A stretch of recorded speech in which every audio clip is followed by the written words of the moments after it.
And we're live. Welcome back for yet another lazy stream. We Joined with. apologize in advance. We apologize in advance. That's a quaint notion for the amount of butthurt we cause. So, aside from the cringe there, I'm joined with Nick and Lieutenant Sarge. And I think this time we're going to start off with the Guardian. Because I just went ahead and pulled up their page here. Let me go ahead and share my screen here a second. Oh yeah, there we go. And I'll present this. Okay, so you might notice something right there in the center. Hanging out for everyone.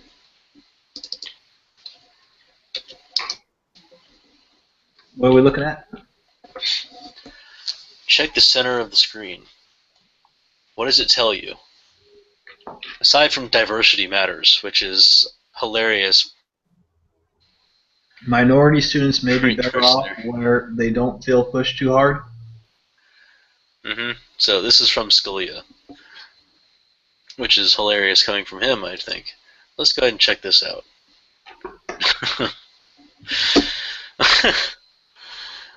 Okay, so the little STEM joke hanging out right in the middle.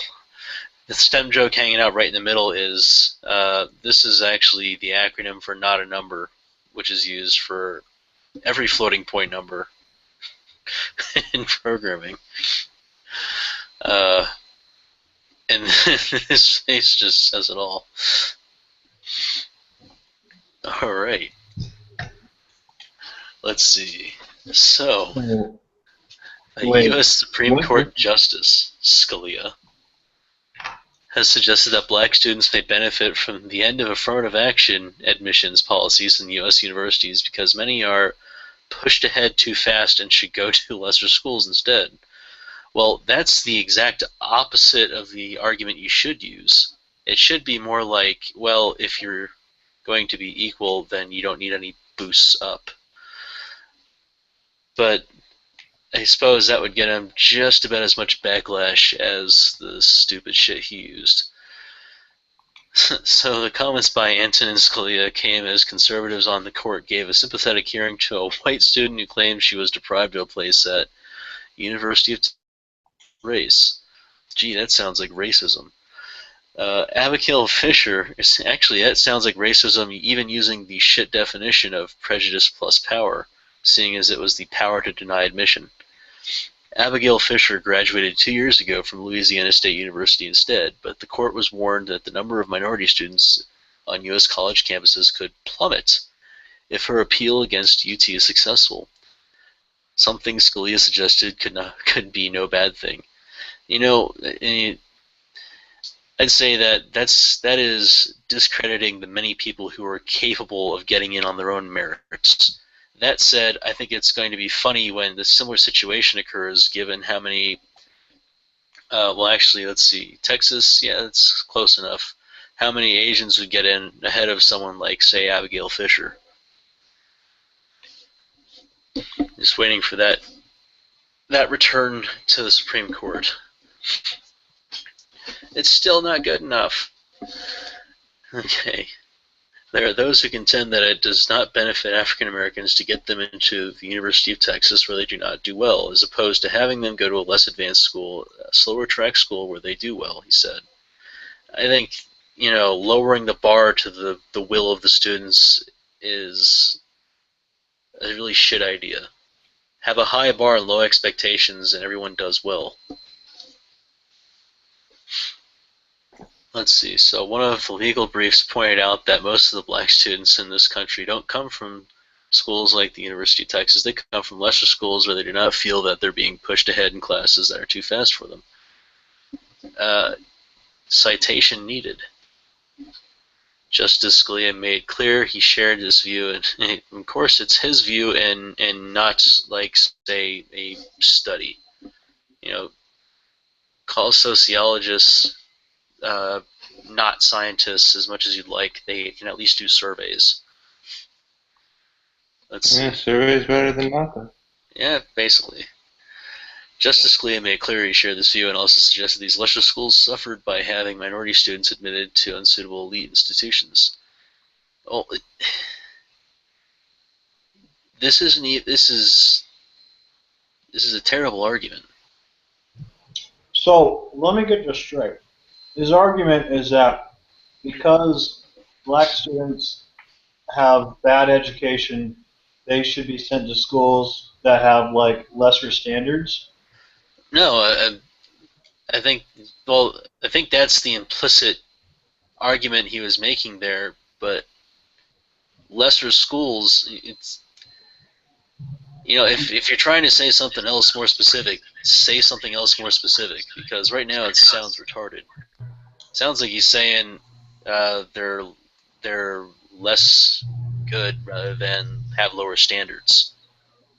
That's what I'm kind of Pace. getting out of this. Well, slower pace. Does that mean 8-year track, or does that mean 4 years and they did less? Well, to me, it sounds like he's trying to say, hey, black students are, they're lagging behind. Let them sit in the lagging they're incompetent inherently, and therefore we need to. Well, I didn't see inherent in what he said. Can be implied. Well, I'm looking at the paragraph there. Yeah. Maybe it ought to have fewer black students, and maybe when you take the number of blacks, really competent blacks, and many of the lesser schools turn this out to be less. I don't think it stands to reason that it's a good thing for the University of Texas to admit as many blacks as possible. I'm kind of confused on this. So is he trying to say that their open door policy is a problem because I don't think it's. I think what he's criticizing is that the door is more open.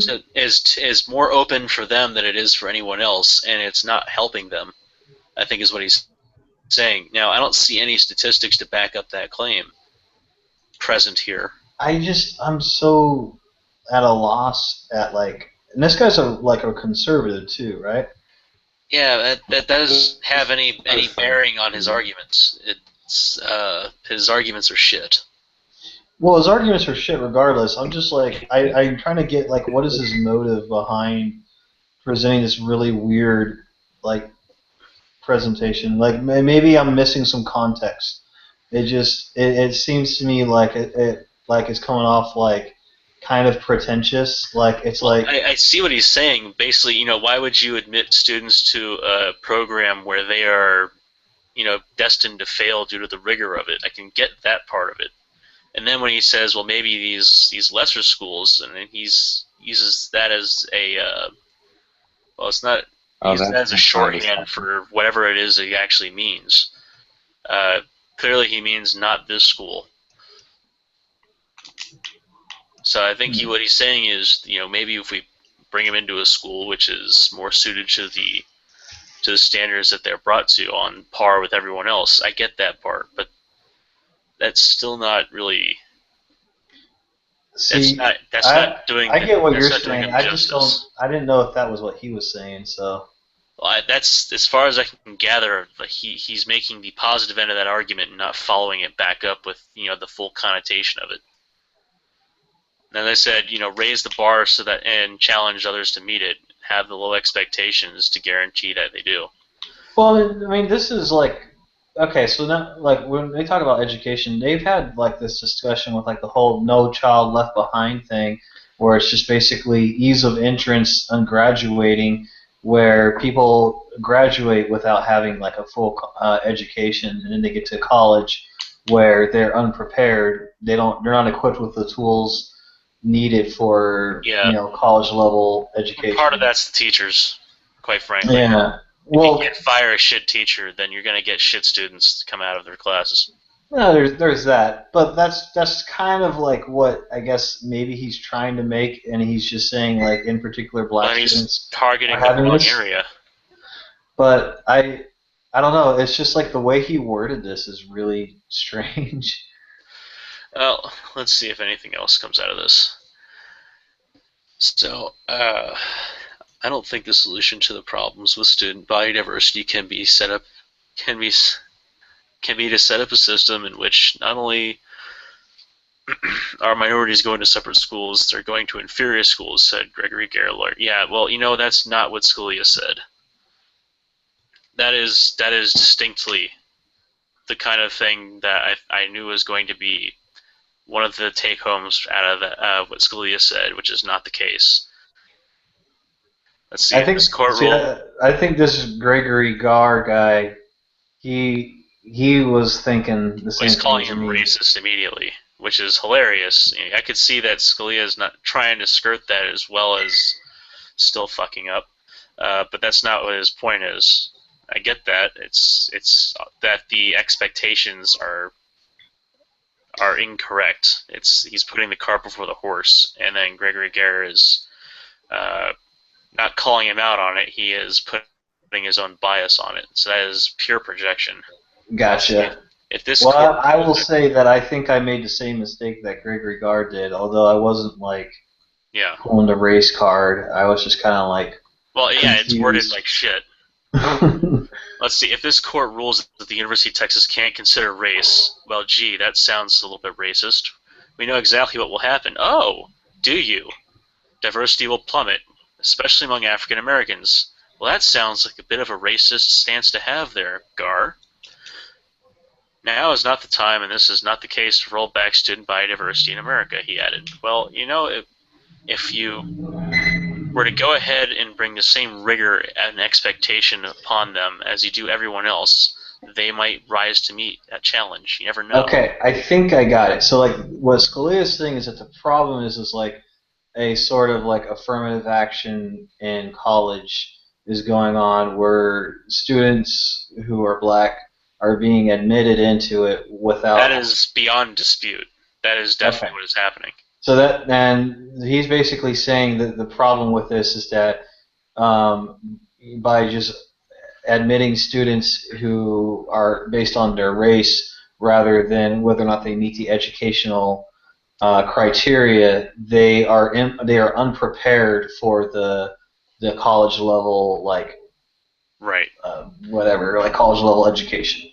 So okay, I can kind of see that. So it's like, I mean, like, why make them destined to fail? So, like, now what was Scalia's original position, like, on like how to fix the problem? Well, he's saying get rid of the affirmative action. That it is harming the students that are ill-equipped but still admitted. Well, there's a lot of issues with like the affirmative action. Like they distinguish like some minorities over others. Like I think Asians, if I remember correctly, they don't get any sort of like preference. They whatsoever. Get less. Yeah, and it's really weird because Asians are considered a minority, but like because statistically they do better on like I think all SAT scores than out of every other race out there. They get like less scholarships because it's like they're expected to do better. No, they don't get fewer. They do not receive fewer scholarships, but they do have a higher bar to meet for entrance. Yeah, which is like that's really fucking racist. So the affirmative action, the affirmative action aspect is that they receive on given population, they would receive per capita more scholarships, which have a demographic basis for reception. So this is where I think that like penalized on entrance. This is like the thing where I think like the problem with affirmative action is it's well intended but horribly executed. Racist. Well, like okay, so it really is. Like, let's say you have like a group of minorities, right, and they come from an impoverished home or town, so they take out minority, and then you're describing a class issue. Right. Okay. So you have anybody from an impoverished area, and you're trying to give them the opportunity to succeed in life, right? Now it's like, okay, that's a noble goal, but you have to do it. That's properly. where you have needs-based scholarships, right? You don't just insert them because they're impoverished. You give them the tools necessary for them to succeed.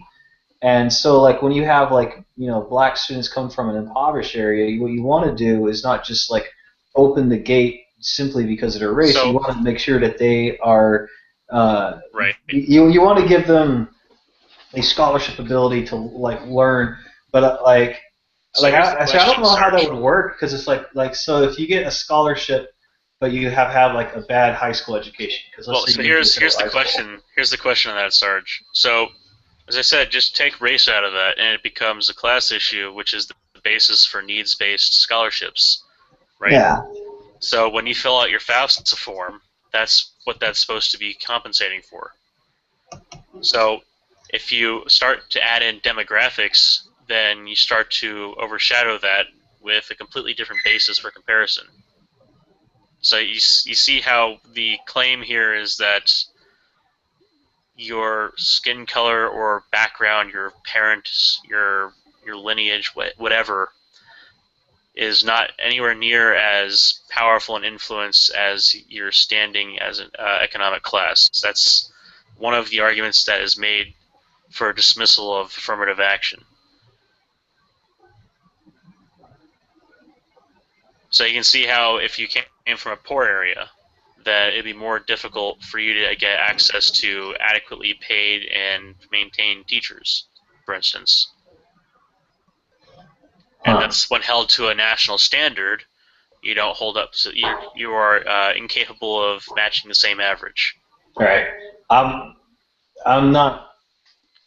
I guess like I was like just kind of like adding an addendum to it. It's like you have basically people who are poor, Right. they have bad education, and then like saying like if you have X race person over here, So the question immediately becomes, what does race have to do with it?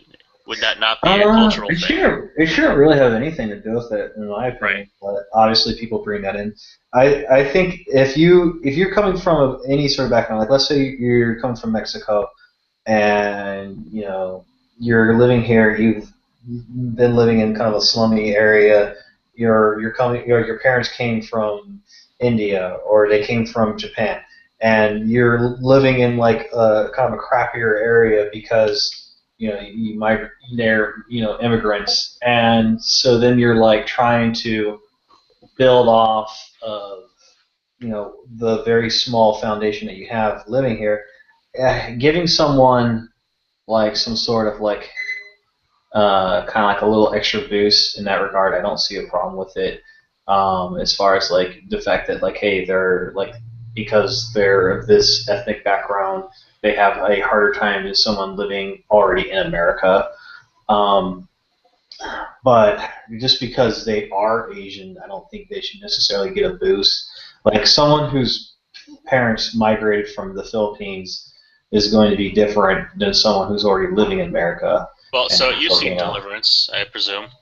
I've seen what? The movie Deliverance? The guy who like says squeal. Well, have you at least seen the banjo scene? Yeah, I've seen the banjo scene. Okay, so what kind of education do you imagine that kid has? Yeah.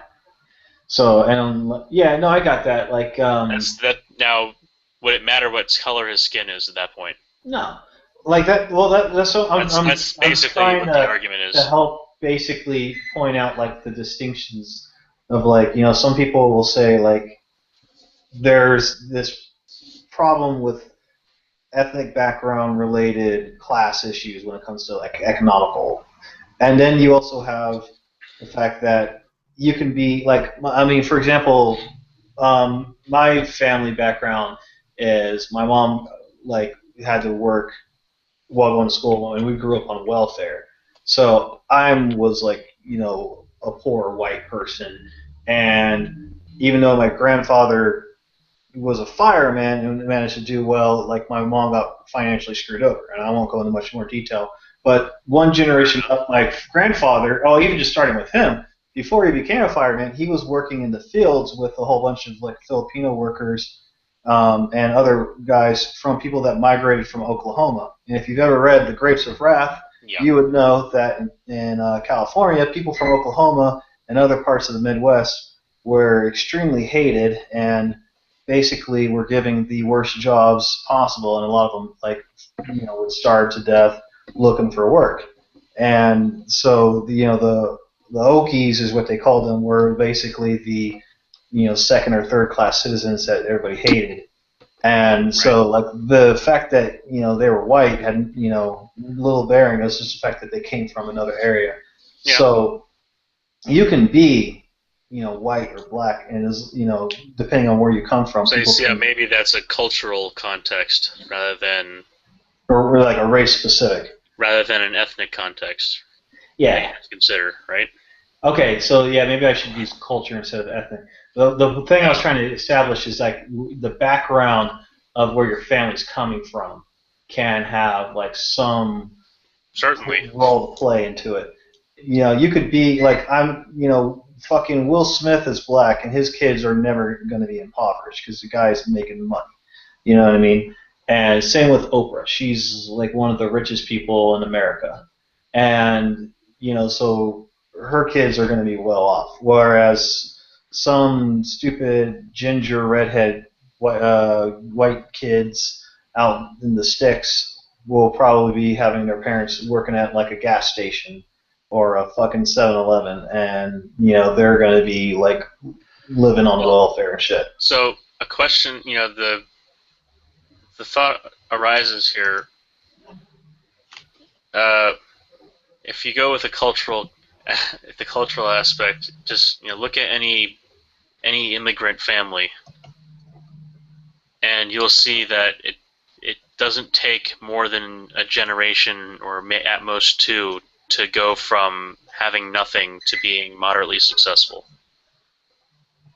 Yeah, it depends on whether the family. Depends on whether or not the family's a bunch of meth heads. True, but I mean. But yeah, like. I think you get the right. point there. You can at least get to like a middle class sort of like racket on the economic scale. I'll be right back. Well, people are asking us to summon Bad Panda. Fucking, I'm lazy. Go summon him. We can ask John what he thinks about class warfare. You carry on. All right, Sargon, I will. You can't accept when you're fucking wrong. Fuck off, Sargon. No, you carry on, John. You carry on. All right, well, I will carry on. Allow me to talk about The Grapes of Wrath. And what an amazing book that is. It's actually kind of boring, but I find it interesting. I find it interesting because it's got my hometown in California. John, don't actually carry on, you moron. Oh, that wasn't very nice. It's an insult, John. Well, just because it's an insult doesn't mean it's not nice. Oh, no, John. Why do you keep calling me John? Honestly, to me, I think Gamergate is finished. Well, you can go do whatever you want with Gamergate. Would you stop cherry-picking and sounding so desperate? I'm trying not to, but... answer to that. Why do you gotta be so mean to me, Sargon? Fucker. So, speaking of poor white people, we haven't spoken about John yet. Apparently that's been a fan favorite. Well, summon Bad Panda. Maybe. I'm gonna grab me some food real quick. Oh, God. I've got some noodles cooking, because as a white man, I'm obviously very rich, and therefore I'm eating delicate top ramen dollar noodles. Yep. That is what rich white people like me eat, because I can afford the best. I go and I get 50 cents if I can, but if it's $1, then I'll get $1 top ramen. I am filthy fucking rich. Presumably, well, Sarge, presumably, of course, you're like eating it as a white man. I'm not sure if you personally could eat it as a black man. I'm not, the race shifting. I don't think that's a thing. I mean, dude, you should like go for a grad degree. I mean, we get paid top dollar. Then again, money coming in. Yeah, it's rough all around.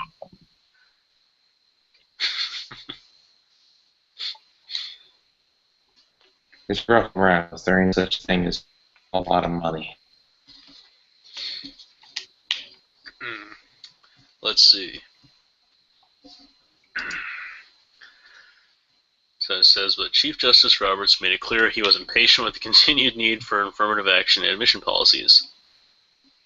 So I love this first sentence of this paragraph here, because I think this actually kind of makes the point crystal clear with respect to where it's really being applied most. I think this is where this sentence is a bit of a non sequitur, but this is the best place to put it.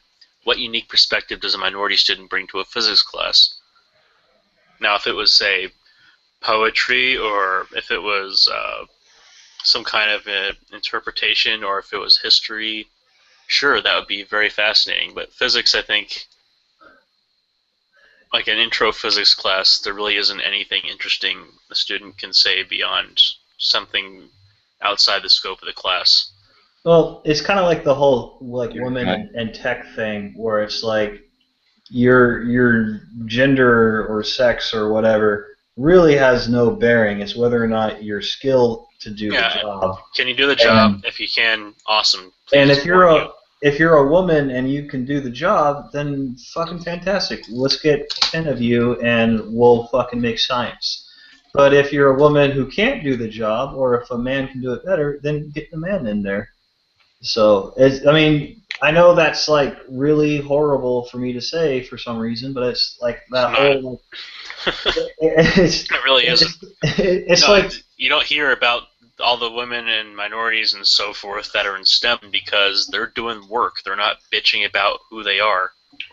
The women I work with hate that sort of like mentality. Now they still want to get some special kind of recognition of the fact that they are a woman in the working field, and I'll be like, oh yeah, no, you're a good example of a working woman. Think you're doing very great. You're in a higher position than me because you're like my supervisor or whatever, and I think that that sounds like the fact that you have kids and everything, I think it's like, hey, awesome, good on you.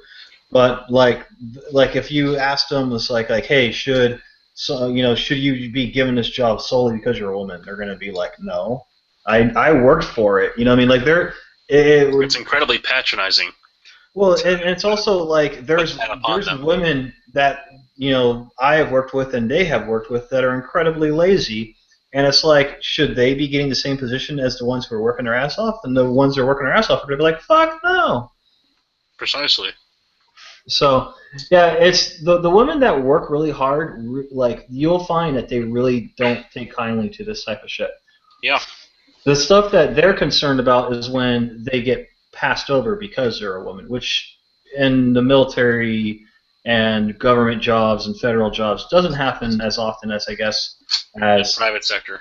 Yeah, private sector is, I think, that's where it's more concerned. It does happen. That could be like my own bias is like I haven't like worked in the private sector nearly as long, but when I was it still does kind of happen. But so I was given some advice growing up because I have ADD and whatever, but the advice I was given by my mother, who is a successful woman, very successful woman, going from bottom of basically going from dirt poor through hospital administrator. So that's the kind of example I had, and it's why I don't take this shit. Her advice was become undeniable. Make it so that it would be ridiculous and look poor upon your business superiors to pass you up as you would present a better opportunity elsewise. Yeah, basically, if you become so good that if they don't promote you, they look like fucking retards. My mom has been working as like a nurse for the last couple decades and is like a nurse manager now, and she's like, really fucking hardworking, and like I can't, like imagine her like not working her ass off.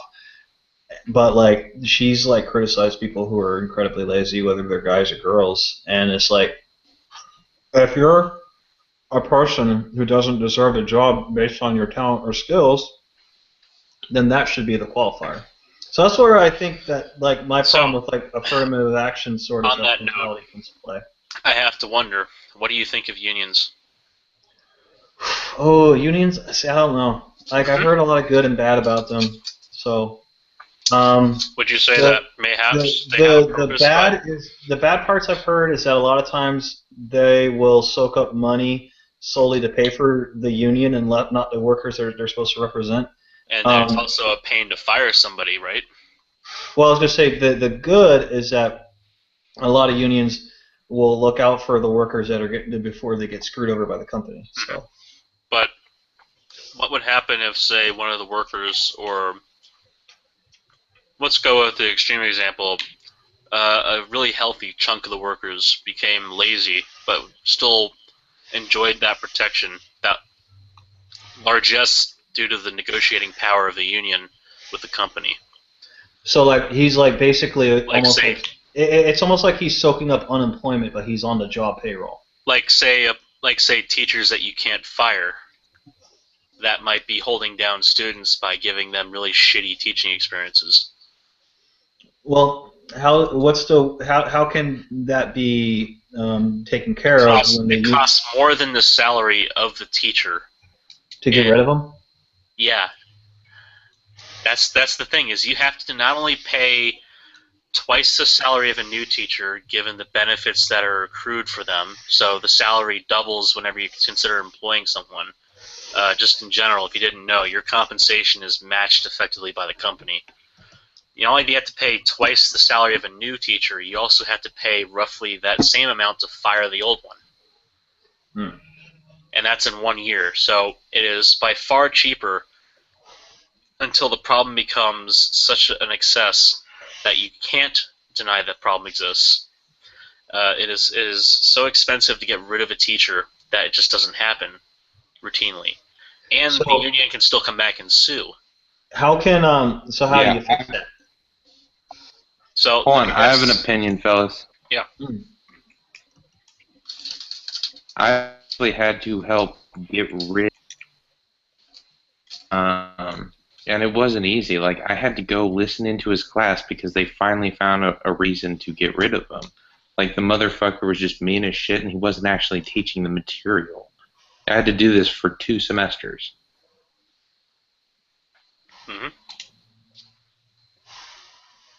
Yeah, so, you know, it is that much of a place to get rid of a teacher. You have to go sit there and spy on them.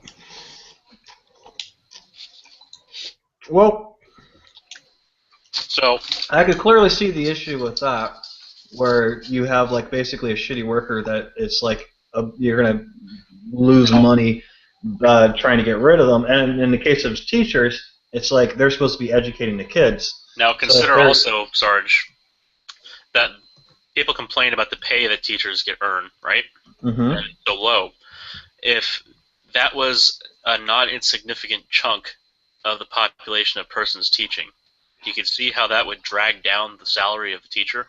Well, see, this is where I'd want to get my friend who has talked to me about unions before, because I can't remember, it's been like a few years, but both his parents are teachers and are on a union, and if I wanted to get someone that would be defending the teachers union, I'd get him on here. Well, so the point isn't that the union's bad.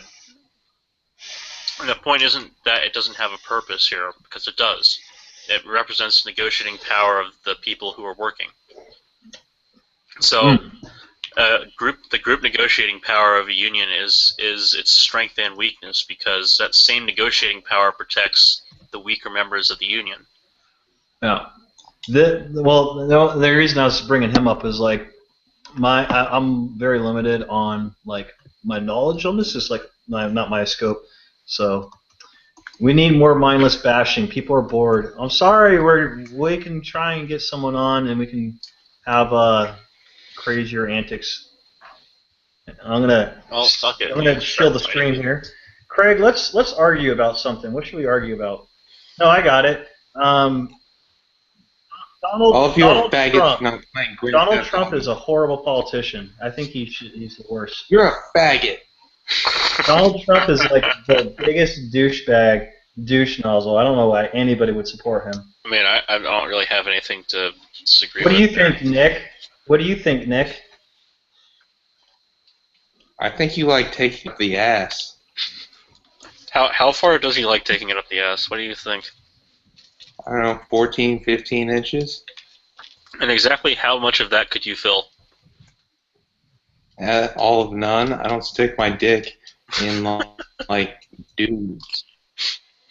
But very nice people who make horse dildos and stuff, you know, he can hit somebody up. Oh, so on that note, and since Raimi is back from having a cigarette break or whatever, and brought up Islam, and it's tangential at best here, in 2 days, so on the 11th, ban all religion. on December 11th, if you've heard, there's the anonymous. It's totally their idea too. Anonymous is calling for everyone to make fun of ISIS on the Twitters and every other social media that you can. Using the Daesh and Daeshbag hashtags and sending them goat pictures, etc. Well, on that note, people are saying Trump is awesome in the chat. Donald Trump wants to ban video games. Fuck all you guys.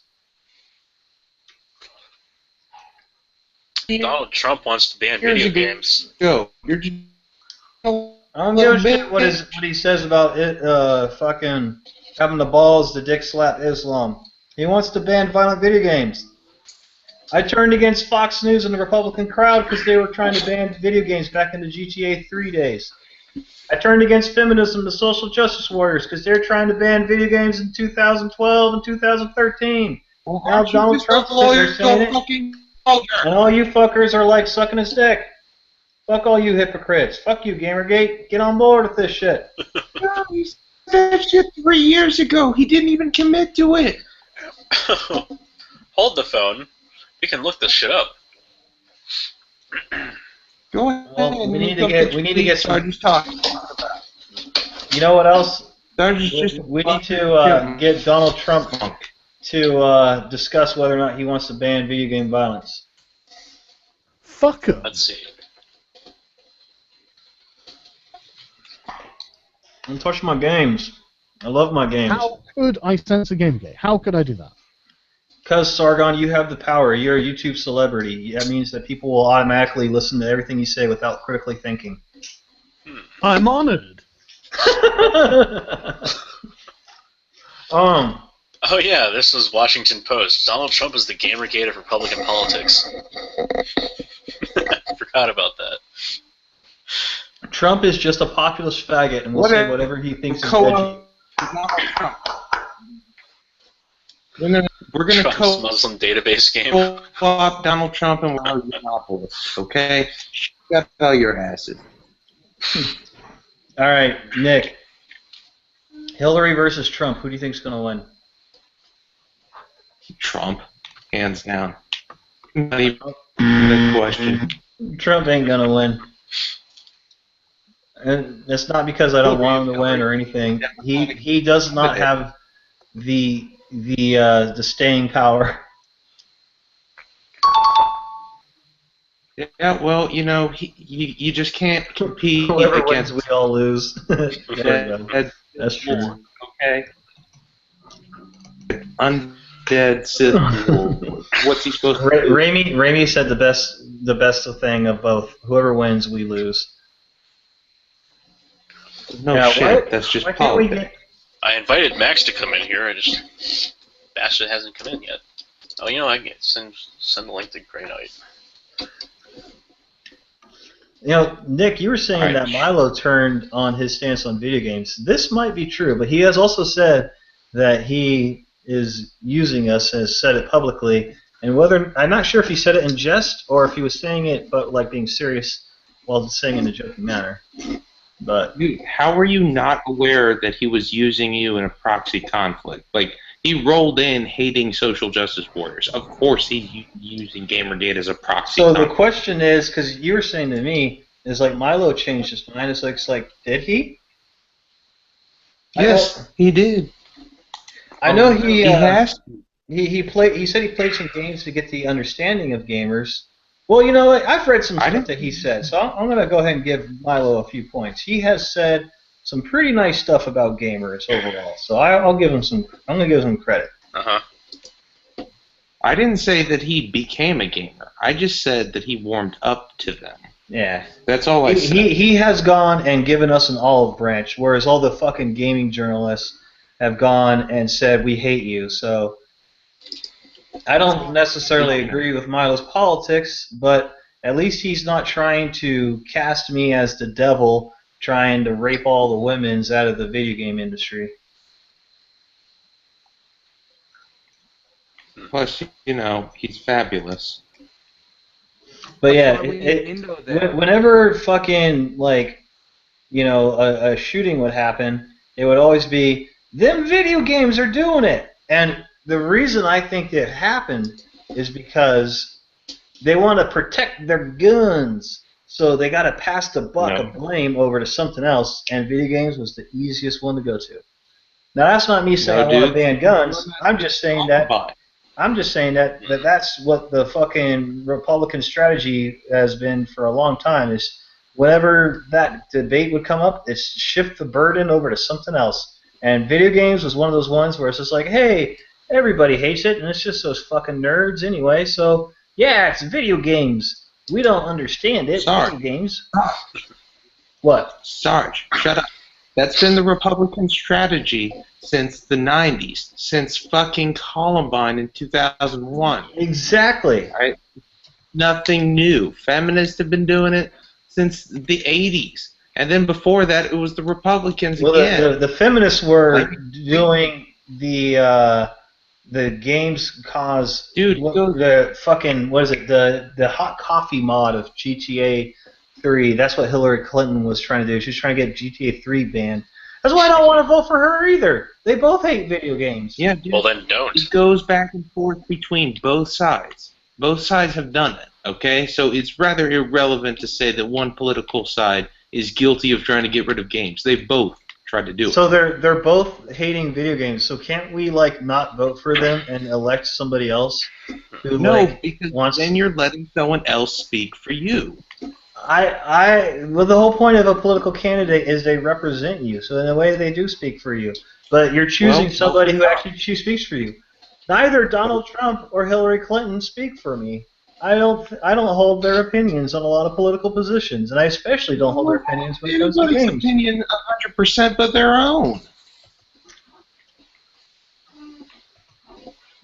I'm not saying Trump is going to be like a monumental president. But for the time being, he's a quick and easy fix that has scared the living shit out of the rest of the world because this man has nukes and special forces. The fact that he would have access to nuclear weapons is scary. I'll take corrupt fucking corporatist. You know, it'd be nice if the people who had access to him could pronounce the word nuclear. Hey, listen.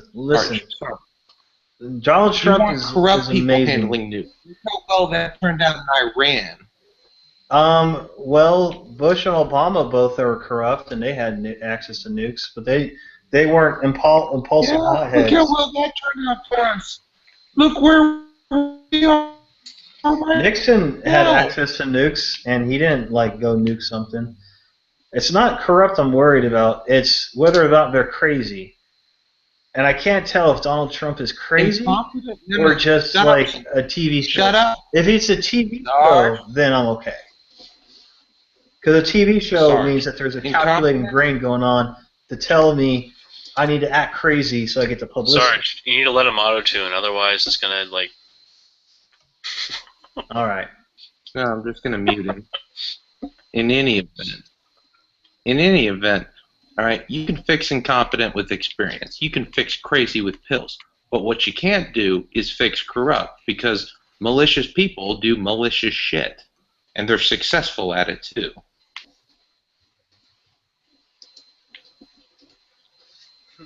So you hand someone who's corrupt nukes, they're not going to do anything good with it, all right? If you hand somebody who's, somewhat honest, you have a fighting chance. So you want to give Donald Trump nukes? Yes, if only to No. scare the living shit out of the No. world.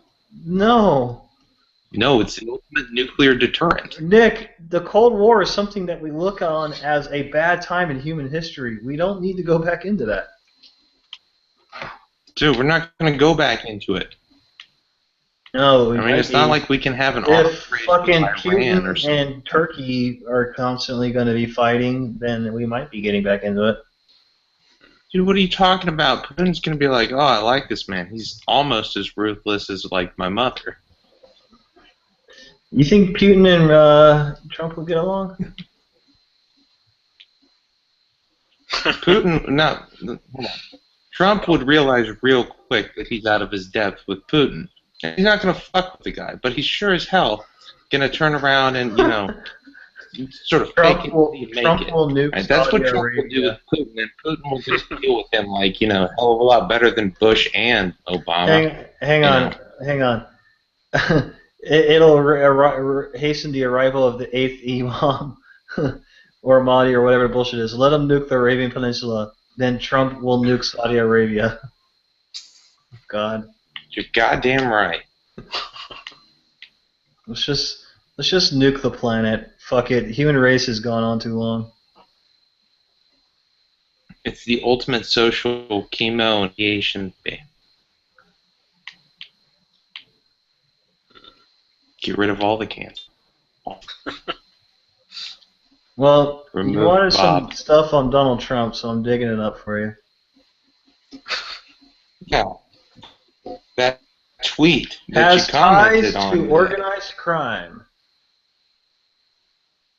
David Sater was a top executive at the Bayrock Group, Trump's most frequent partner on condo and hotel deals, and the son of a reputed Russian mobster. In 2000, he was named as a co-conspirator in a $40 million fraud case that resulted in 19 guilty pleas and the conviction of 6 mobsters from the Russian mafia and the Gambino crime family. Well, that doesn't sound like Trump to me. That sounds like somebody else. Are you going to do this guilty by association thing? That was guilty by association. I'm looking at some of the other stuff they have listed here. His partner was arrested for facilitating prostitution.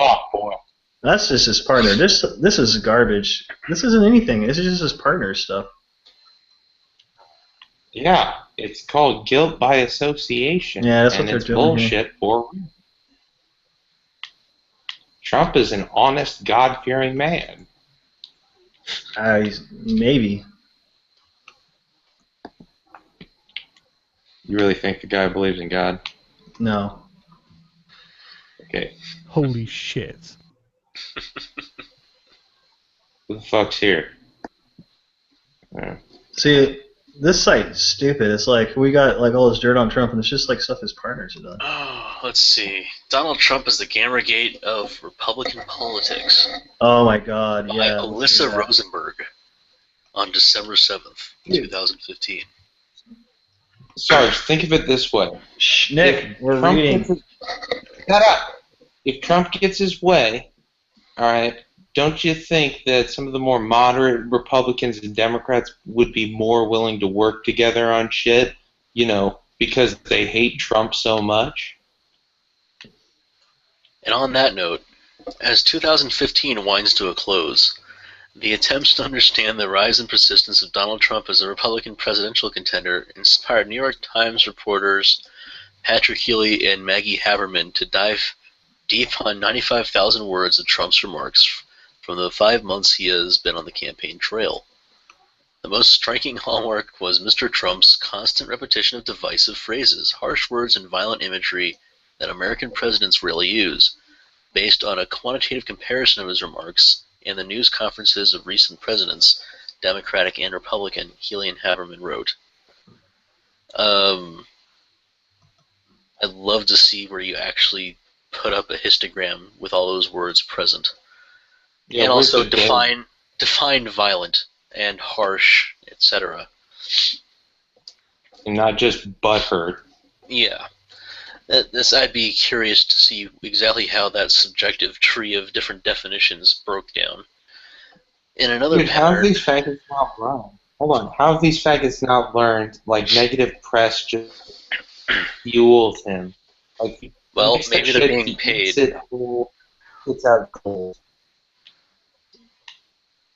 Let's see. In another pattern, Mr. Trump tends to attack a person rather than an idea or situation, like calling political opponents stupid at least 30 times, horrible 14 times, weak 13 times, and other names and criticizing foreign leaders, journalists, and so-called anchor babies.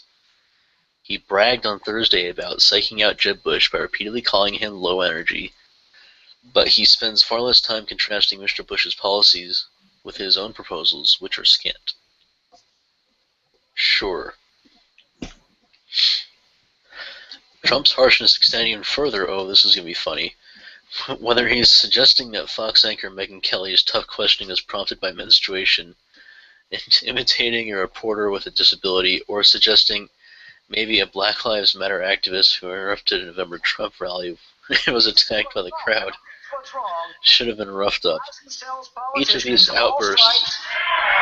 He's already, hey, look, he's already hedging his bet on the... No, I want to hear him, like, shut down the BLM guy. Each of these outbursts was hailed as a certain end of his campaign. Go ahead. Are you talking to me? Yeah. Oh, here, I can muted play your this. ass. Here, allow me to share screen. I was just looking up some stuff and I saw this video. I was going to mute my microphone, but it started playing. Mm-hmm. But it's just a little small clip. Here you You go. are presented. All right. So you can let me know if you can hear this. Say if another one of these, what's wrong? I mean, this is what's wrong. He buys and sells politicians of all stripes. He's already, hey, look, he's already hedging his bet on the Clintons, okay? So if he doesn't run as a Republican, maybe he supports Clinton, or maybe he runs as an independent. Okay. But I'd say that he's already hedging his bets because he's used to buying politicians. Well, it gives us plenty of money. Just to be clear, you can't make it. We're going to move on. You're not going to make the play. Wow, interesting. So he's used to buying politicians. What do you think about that, Nick?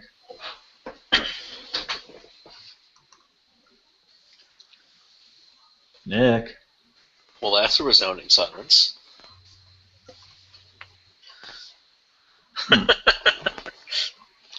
He's a trustworthy guy. Listen, John. buying politicians is just part of the game. I was reading the chat. Rand Paul is a midget. He is kind of small. You don't have to share. Oh wait, no, now it's on you again. Okay. Or no, you still have it on me. You can switch back over. All right.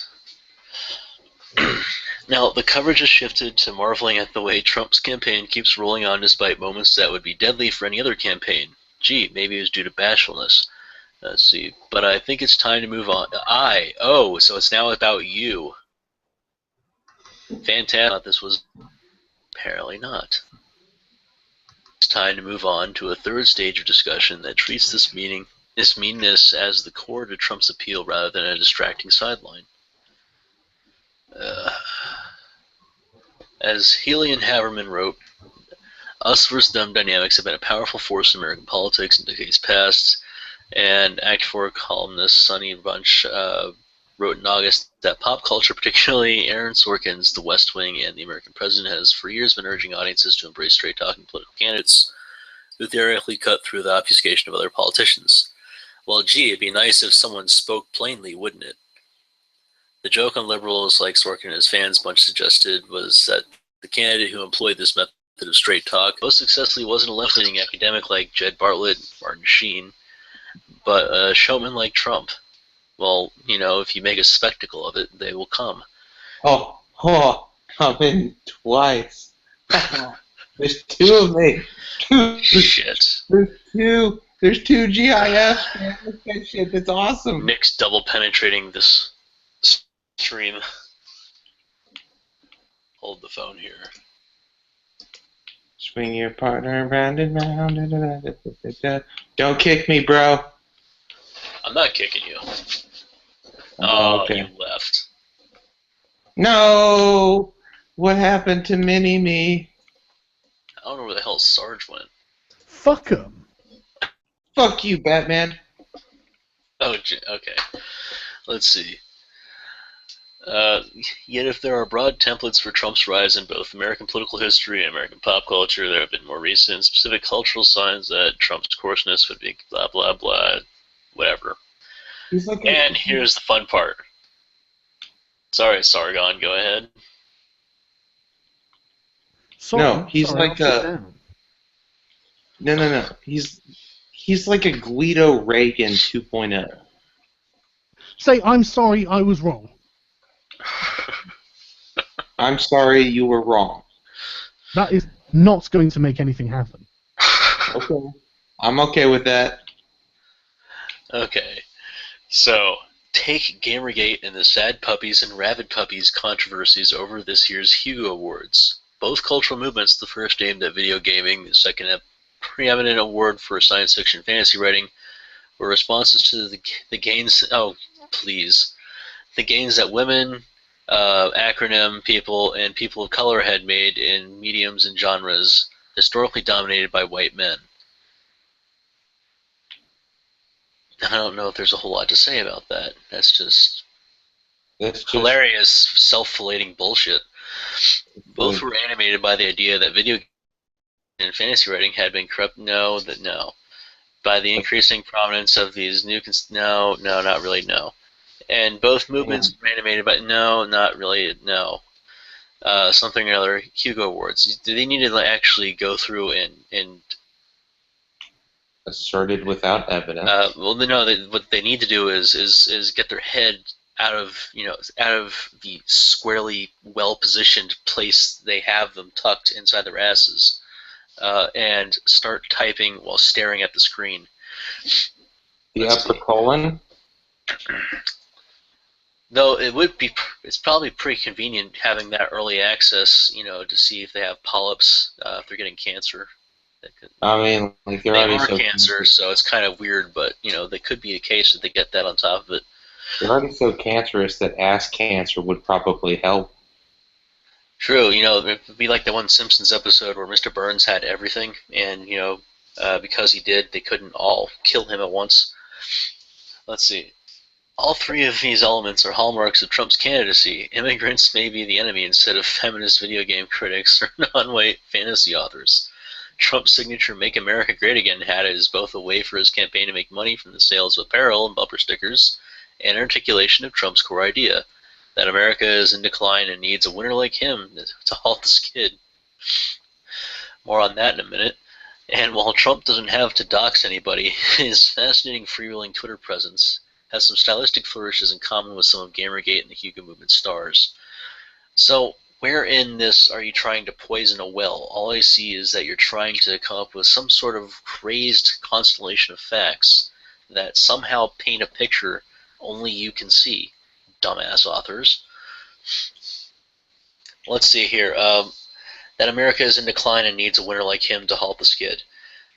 This is a direct result of allowing politicians to parade around on the idea that the public wants them because they want to be wanted, rather than the public wants them and they have to be somehow dignified enough to refuse. So go back to the Tippecanoe and Tyler 2 campaign of 1840, where that the whole campaigning for yourself thing began. And this is the result.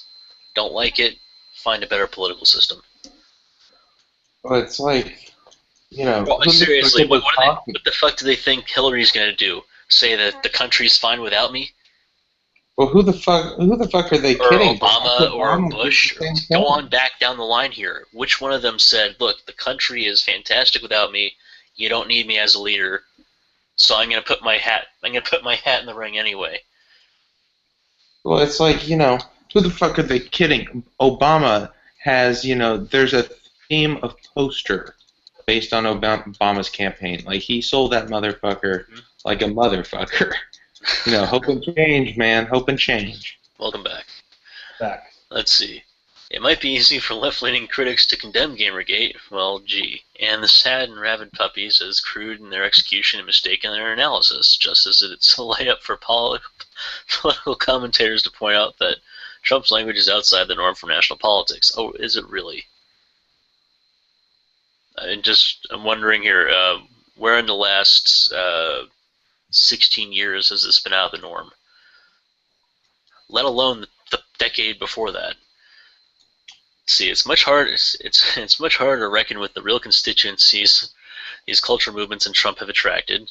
Yeah, let's not lump all these things. You're on the cusp of saying some sort of name that you're gonna come up with as a fantastical assumption of who it is who would bother to have some ideological similarity, aren't you?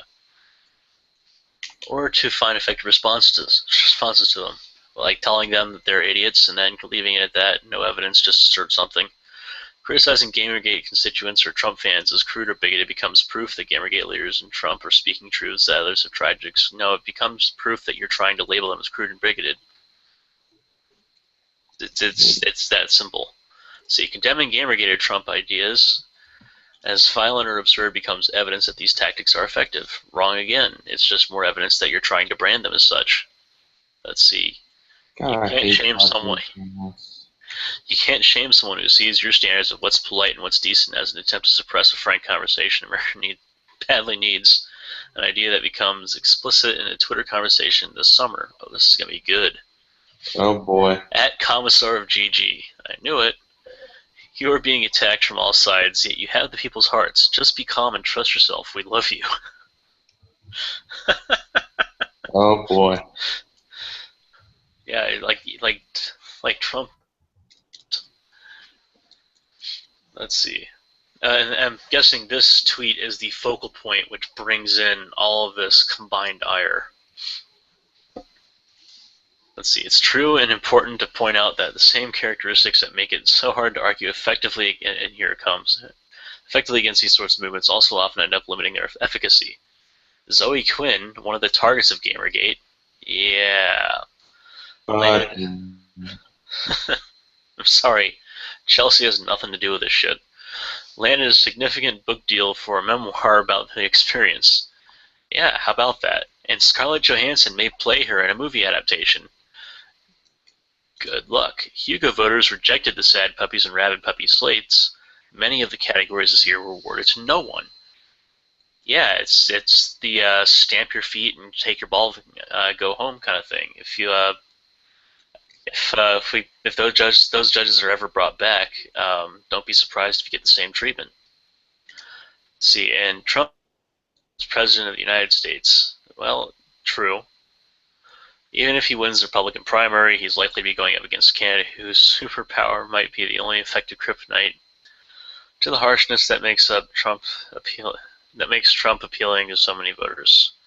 Yeah, here it is. Hillary Clinton is never more popular than when she's under nasty sexist attack. Yeah, that literally poor thing.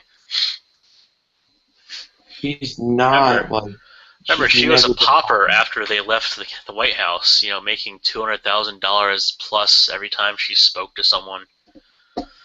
It's true and important to point out that the same characteristics that make us... Okay, god damn it. But whatever the result of this election, it's worth taking a lesson from this year in cultural uproar, and the real damage that has been done to the video gaming and science fiction and fantasy communities, notwithstanding, as well as to national political discourse along the way. There's more political discourse. I'd hardly call that damage.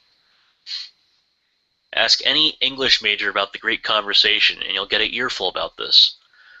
Let's see. Liberals can feel self-satisfied by distinguishing themselves from Gamergate. Yes, they can, but they can't justify it. But that's not exactly the same thing as beating them for good. Yeah, that's exactly what I meant. Alyssa Rosenberg blogs about pop culture for the Washington Post's opinion section, which explains why this entire opinion piece was so shitty. I wonder, how many news articles does she write? Comments are going to be good.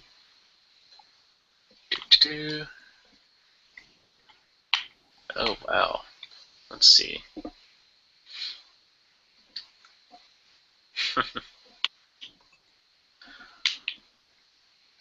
Trump is evil.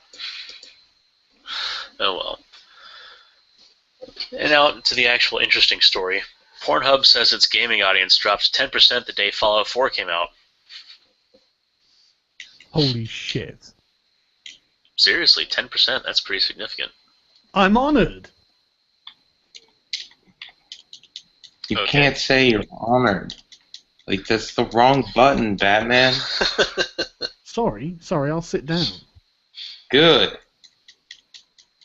Make Stay sure you wear your seated. special helmet. I don't care. Like, please remain And seated at wear all your- times on the ride. Okay, whoa. Wear your special jacket that has your name sewn on the inside. Alright, That so is not going to make anything happen. we can skip the preamble here. Earlier this week, Pornhub announced a 10% drop in traffic among video game fans the day Fallout 4 was released, meaning they were all fapping to the audio and visual quality of the game. Using anonymous user affinity profiles from Google Analytics, the site saw the biggest drop between 6 a.m. and noon, and then again between 6 p.m. and 10 p.m. Hours it assumed most people were just beginning their trips into the wasteland. Alright, we can skip a lot of this shit, and then ironically, porn has long been one of the single most ubiquitous creative forms in our culture. Report blah blah blah. Given this omnipresence for video games from porn, it might make more sense to use our deepening understanding of games as a way to further destigmatize porn. Okay, like games, porn depends on creative interplay between two people. Well, not only two. It's a celebration of improvisation and experimentation. It's participants making themselves more potentially vulnerable in the hopes of creating something through their encounter. No, it's real scripted. What the fuck are they talking about? This is great. Oh, man. These Let's people, see. like, have they ever been outside? Were they born yesterday? Oh, boy. Alright, yeah. Let's see. Oh, this is funny. A 2009 study at University of Montreal of men in their 20s who'd never seen porn ended when researchers couldn't find any men in their 20s who hadn't watched at least some porn. Go figure. Dude, big surprise. Raimi, the joke's on you. I am a fan of Sargon. Who's Raimi? In the chat. Well, who the fuck are they? A person from Twitter. And that's as far as I Shut up, Batman. Fuck you. know. Sorry. Let's see. What was this one? Millennials, Mysterious Support. Okay, so this is by Catherine Rampel. I was blah, blah, blah. Let's skip half this shit. Butthurt. Yeah, it's... let's see. This is a bit puzzling given that younger Americans are less Republican in their political leanings than older people. Yeah, we're Wait, just you mean more... that people are thinking for themselves? That's gotta be fucking scary to a little know-nothing like you. Yeah, you know. See, two factors that are usually strong predictors of opposition to gun restrictions. Fucking These survey data suggest that younger people might be especially predisposed to oppose gun control measures after controlling for these variables. Yeah. Wait. Are they seriously, like, analyzing them for potential to vote along, Party lines. And like Yeah, this young people who are not part of a party yet, because that would be stupid. I mean, this writer is ass hurt that people, like young guns. people, are. Oh my god. Or maybe Oh they're my God. principled. Who knows? Oh my god. Fucking hashtag chemo journalism. Just fucking. Anyway, a less useful waste of our time. Let's see, why are parents so hung up over sex instead of violence? By Beth Greenfield, senior writer.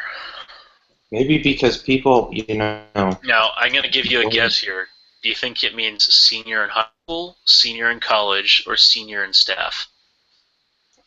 I'm gonna go with like senior in middle school. I'm pretty sure they're using that terminology these days. Yeah. See, I can still remember the major fights I had with my mom in adolescence over two movies she forbade me to see. Porky, she's sex comedy, and the now iconic Flashdance, both from the early 80s. It seemed no one else in the entire school was in both movies, and I screamed and cried and begged to join them. And even snuck in glimpses of Porky's down low. Crack of dawn times at our newly purchased Cinemax service. Yeah, I'm sure that was the only thing you're watching on Cinemax, considering that's not what they're showing at that time. But good for you. But I never managed to make it to the good pea-eyed, keen-eared mother appeared. That's precisely what I was just referencing. Meanwhile, the list of graphically violent horror films is growing. A list of things to provide air quotes. Let's look images of people slashed in the neck, stomach, and face with axes and hunting knives. Another shoved it, blah blah blah. What? Like, we get it. You've seen movies, and that happens. And a lot of them. Now tell us the substance of your motherfucking argument. I find my mom's fierce need to shield me from sex-themed flicks over those based around gory violence. I'll be curious.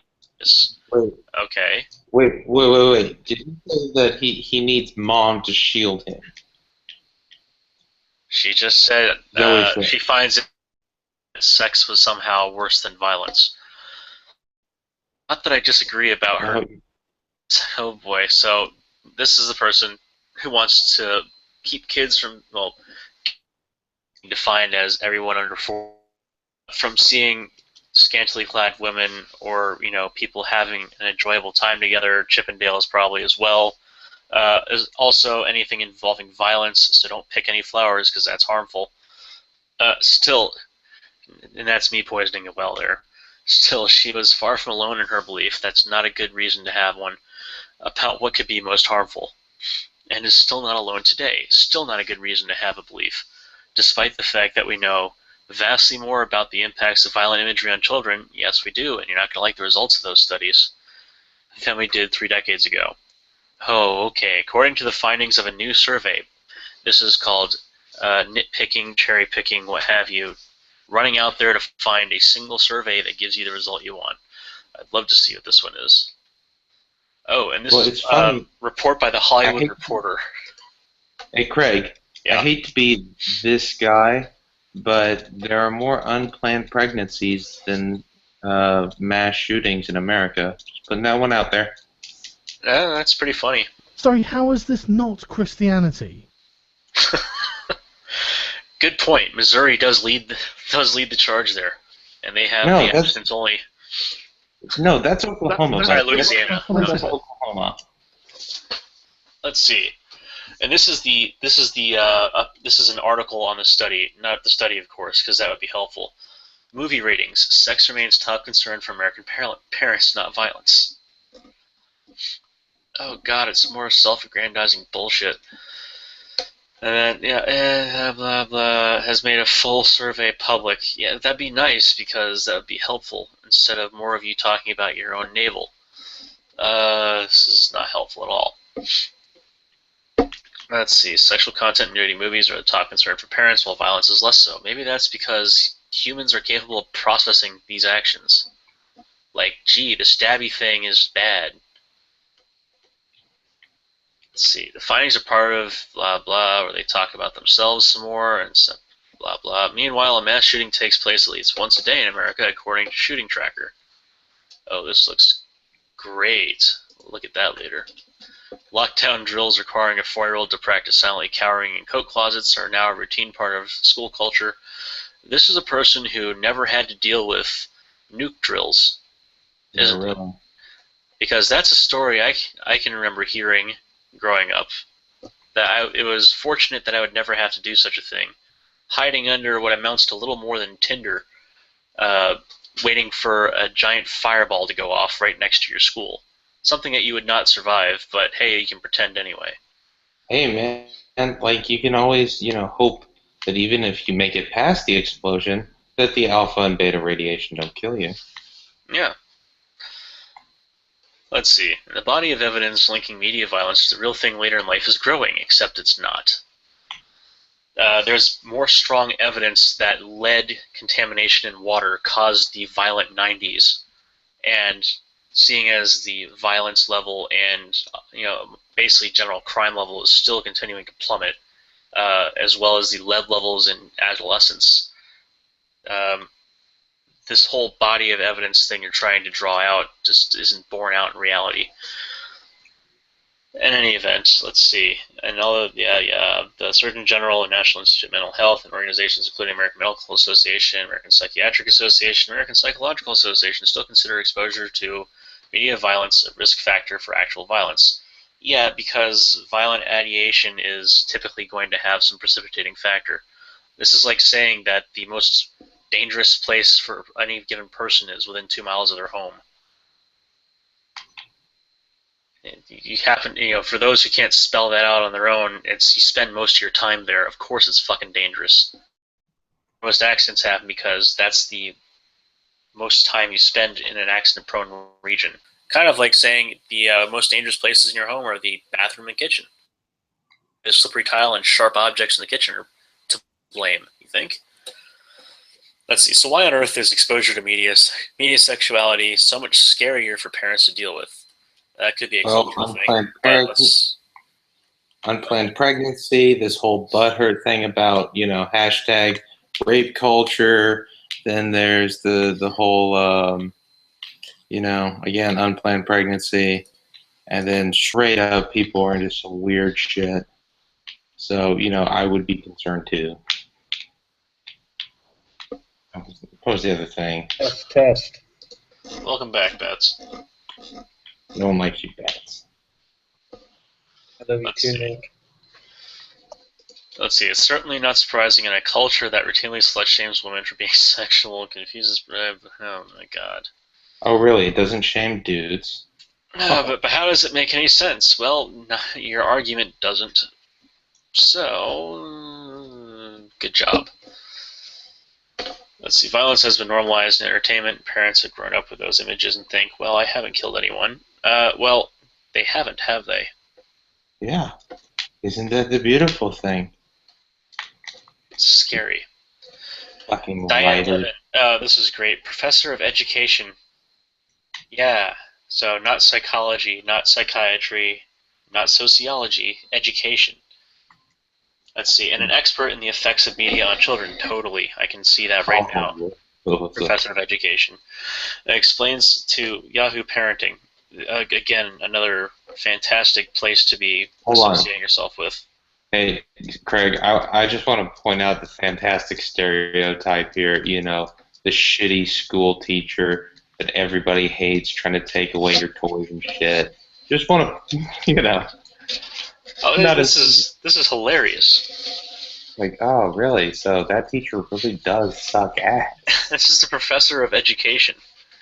Who is supposedly an expert on the effects of media on children. Now, allegedly, I'm pretty sure, that maybe they're pretty deep in the field. Fantastic, but let's see what the quote says here. It's easy to tell your kid that the violence is just pretend and to say violence is bad. We have to find other ways to solve problems, okay? But talking about sex is much harder. It's blurrier and more complicated, she says. Well, that seems like a perfectly reasonable thing to say. And because parents are afraid that their kids will get involved with sex too soon if they see it on the screen, she adds, they often choose to simply ban or avoid it. I like how none of that at the end was in quotes. Fantastic. Great job writing. And people are lazy, which could explain part of that. Then again, I don't think that's an in-depth enough analysis. That's rather dismissive. A culture-wide acceptance of... What, did these writers, not care that they don't want their parents getting involved in sex, too early? They just don't give a fuck? Is that part of the agenda? Fuck your concern. Fuck your kids, too, literally. Fuck you, man. Let's see. The culture-wide acceptance of violence over sex deserves some critical attention. Noted Tracy Clark-Flory in a Salon article.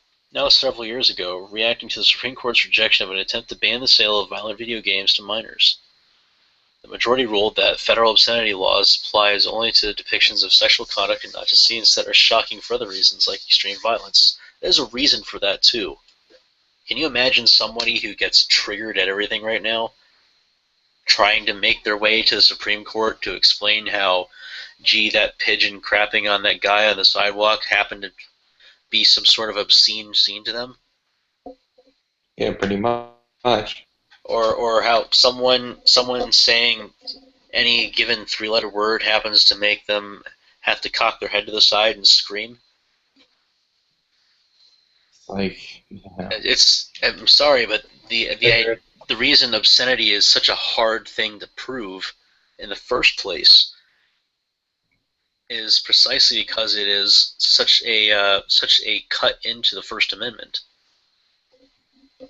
You know, like it is one of the most difficult to balance rules in the books for a reason, and it's still stupid. It's a way of having their cake and eating it too. The only thing that'd really be cool with censoring is like, you know, images of someone who's just been like brutally murdered.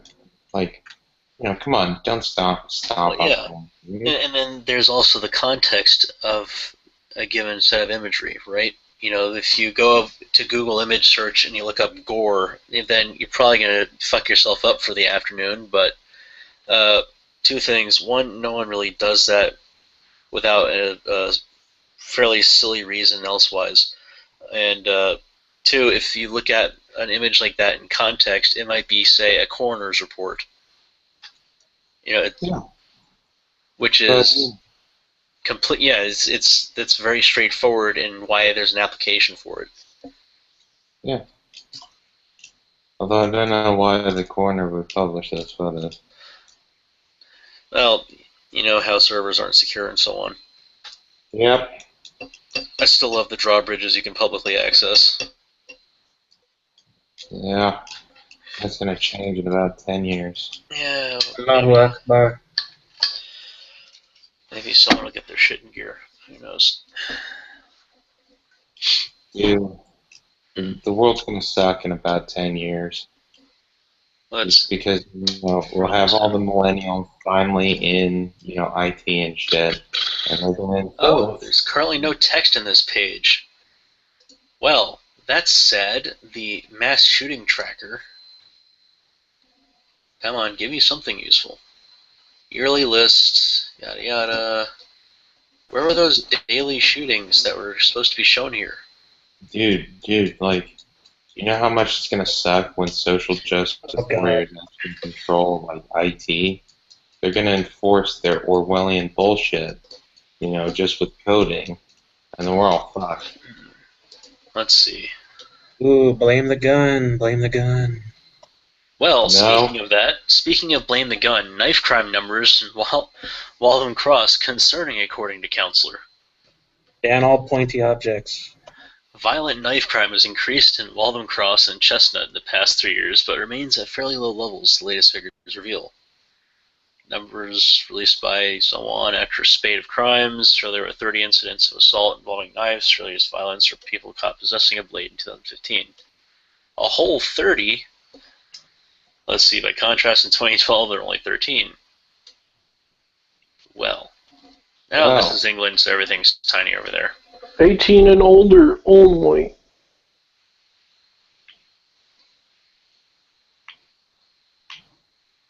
Brilliant contribution. Great. Well, I mean, that's what they did to try and reduce knife crime, is that only 18 and older can purchase a pointy knife. And you cannot carry them in public unless you have very good reason to.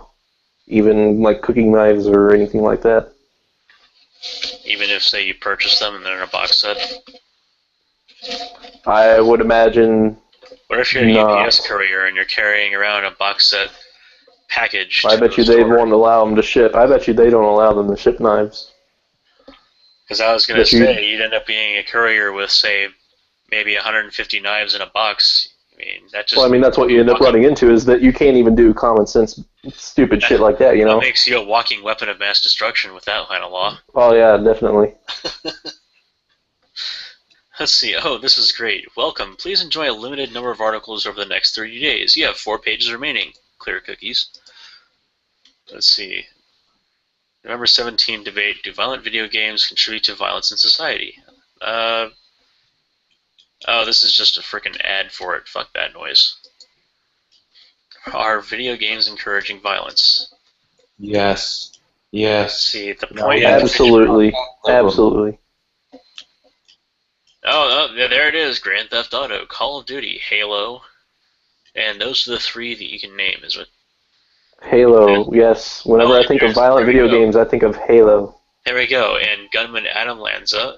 Oh, this is fantastic. Oh, why can't they be more like Pong or Pac-Man? Like, Yeah, what about the guy that shot Gabby Giffords? What was he into? What kind of games did he play? Let's see. Or this new Republican guy that shot people, apparently. Oh, I like this part right here. First sentence of this paragraph. After all this preamble bullshit, throughout recent years, studies have failed to show a connection to violent media and violent behavior in the real world. Quell surprise. When trying to put the blame on violent video games or violent media for behavior that is not accepted in the real world, the responsibility does not usually fall where one would expect for it to fall. Several people have stated in interviews that violent video games are not to blame for behavior such as this. I think that the problem isn't with these video games, it's with the people who play them, said Kevin Daggett, a student at FSU who is a frequent gamer. I mean, there are plenty of people who play violent video games and you don't see them picking up a gun, walking into a school and killing people. Several hardcore gamers who I interviewed stated that not only are violent video games not the problem, but they can offer people a release from the real world when experiencing feelings of anger, depression, stress, or other negative emotions. But contrary to, repeatedly tested studies, we're going to assert that it causes violence anyway. Well, that paragraph could have led all of this shit. That was a very well put together paragraph, but that could have been the sum total of this story. See, Gun Violence is a National Mental Health Disease by Steve Nelson. No, it's not. You just not read the fucking DSM. Let's see. And here we are, again. A radicalized... Hold on a minute, this is going to be good.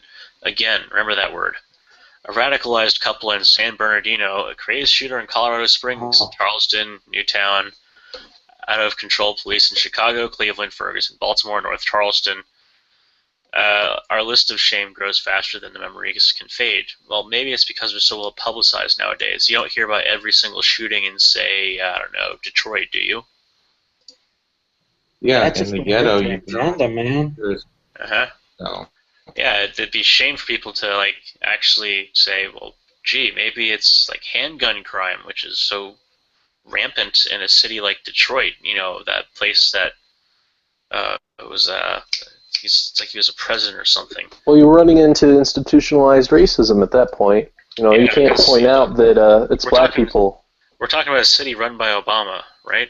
Or no, sorry, that's Chicago. Oh, that's great. Another fantastic gem that leads Philadelphia. Okay. So today, December 5th, before I'd finished reading the morning paper, another report. A man masquerading as a federal marshal was stopped on Long Island with enough gunpowder to wage a small war. Let's see. Blah, blah, blah. Maybe he thought he would be the armed citizen that would stop the next crime, a good guy with a gun. It sounds like he was a good guy with a lot of guns. Or, well, at least a lot of bullets. Maybe he just had one gun in it. If you find it funny if it was one of those single-shot pistols, and he planned on using 8,300 rounds through it. Let's see. The debate is furious and infuriating. Ted Cruz posed at a gun range to argue that we need more, not fewer guns. Well, perhaps more guns in the arms of citizens appropriately. Then again, that's all subjective too. Well, you would sort of, promote guns at a gun range. That just makes sense if you're trying to sell the idea of guns. Yeah. Let's see. The last argument, its mental health problems, bears further examination. Well. Yes, that is true. Pulling the trigger. This is indeed a mental health problem. Oh, this is going to be good. But not the psychosis, depression, or irrational hatred found in the few individuals who commit these atrocities, because that would make sense.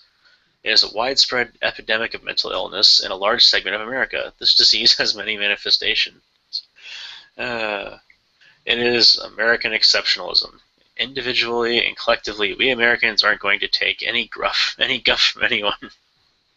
While the dynamics are complex, our regime change adventures in the Middle East have exacerbated, not reduced, right, blah, blah. Okay, so this is where you say that it's the NRA's fault, because I just skipped through all this shit. No, it's America's fault, dude. Remember. No, remember, we went from American exceptionalism to it is the NRA stoking irrational fear of non-existent intruders so that more loaded weapons can be in America's nightstands. And blah, blah, blah. With these archetypes permeating our society, because this is a fantastic list of stupid shit, it is any wonder that someone feeling aggrieved about virtually anything is inspired to take matters into his own violent hands. Well, let's see. If the pen is mightier, then I have to ask why you're so browbeating anybody who might have an opinion elsewise.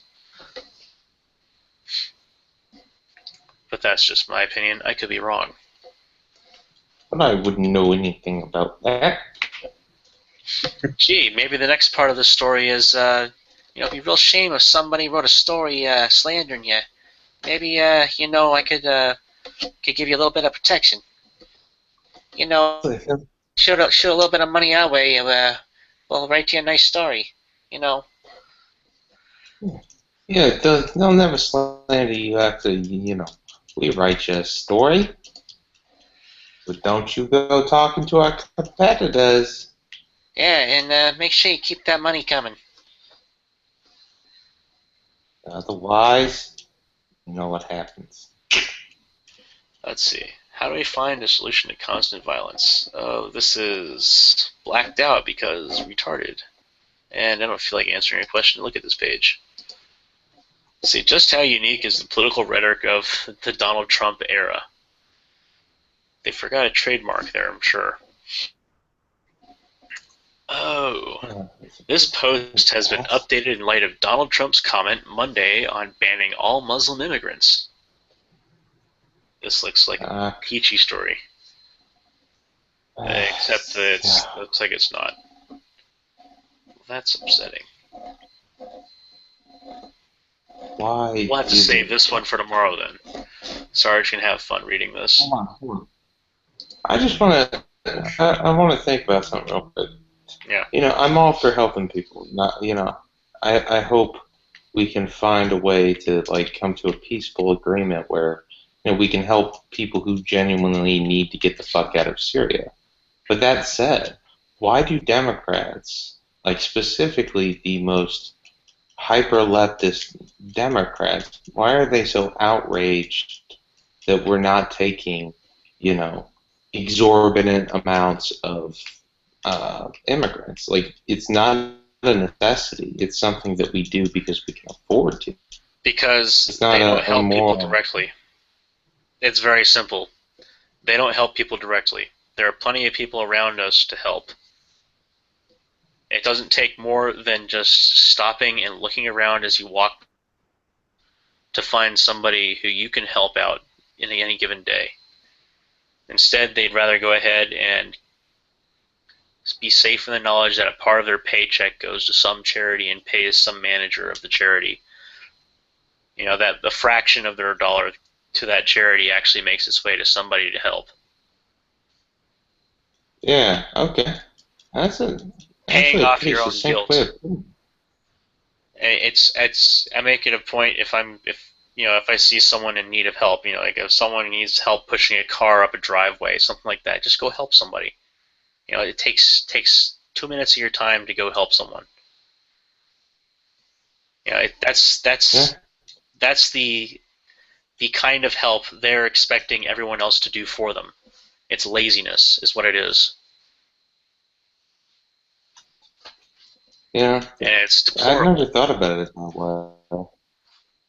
I mean, that's this diffusion. Yeah, it's purely a diffusion of guilt and responsibility.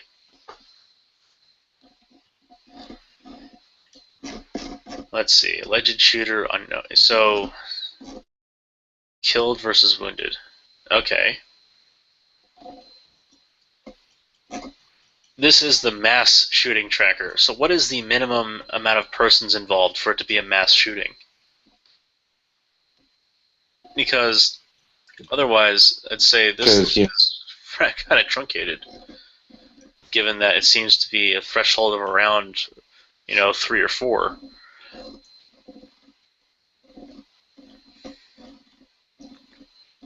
Oh, okay. So this thing keeps going and going and going.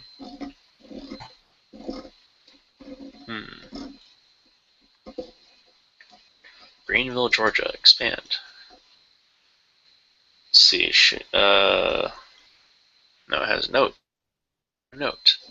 Oh, there we go. Oh, okay. There's the final. There we go. Yeah, it ends with San Bernardino. 353 shootings to date. So it says.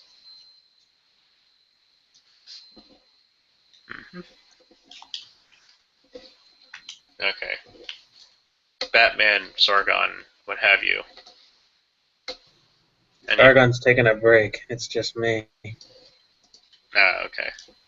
Support the Second Amendment. Hold on to your guns. Eat more chicken. Chicken. Here. Chat. You're welcome to come in, I guess. There's the link. It should work. Yeah. Oh boy. What do I do May as with well open the like floor up. what do I do with my fucking Colt 45 then? I'm never gonna use it. Got a Colt no. 45? Yeah, I have a Colt 45. My dad gave it to me because his dad gave it to him, and so on and so forth. Since Give it to a kid. just like Give it to me. Tell him not to straight on the barrel. No, I don't want to like give it away. I'm just never gonna use it. You can sell it. Well, it's ain't no. Again, don't want to give it away. It just seems like Trade it for something different. I don't know, man. Who the hell is this? Oh. Huh. Man, those people are so pissed. Holy shit. Okay. Just walked up to him. I suppose at this point, unless we can start getting someone to come in and talk shit or something, I mean, I'm about out of random shit to talk about. Shut these down. The Goyim know. Unless you have a topic on mind. No, actually, what we could do also is, if no one's gonna join in, you can also just chat if you have questions before we kill the stream. Ask me anything. Yeah, you fuckers never hear me talk. Yeah, ask Batman shit. One of them. Alright, ask Batman shit. If you have, questions about the secrets of the universe, ask me or Craig. We're not going to tell you, Batman.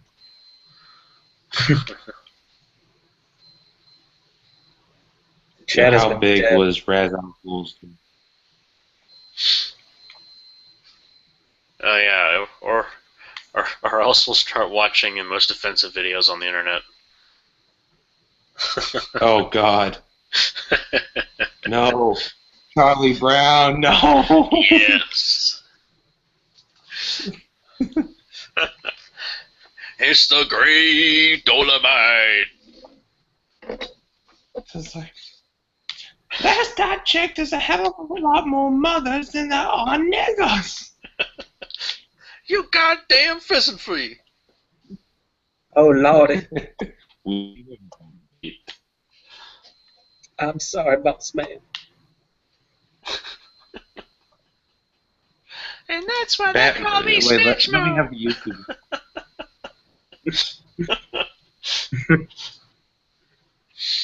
YouTube link. The YouTube link. Here. Yeah, YouTube. There's 7 fuckers watching, but they don't want to say anything because they're just too fucking lazy, I guess. And that's why we I'll go get here. that and start fucking with him. Hold on, just give me the YouTube link. Cool. The YouTube link. Alright, here we go. Alright, children. It's time for your history lesson. This is where you go if you want to watch some incredibly offensive shit. Oh yes, there's this one. Oh, you bastards. Oh. Nick, you're bringing up bad.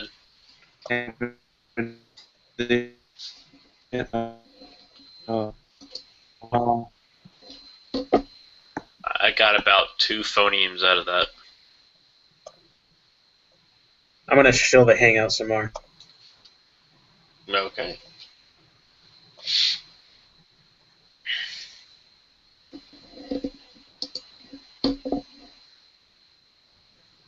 Huh. Let's see.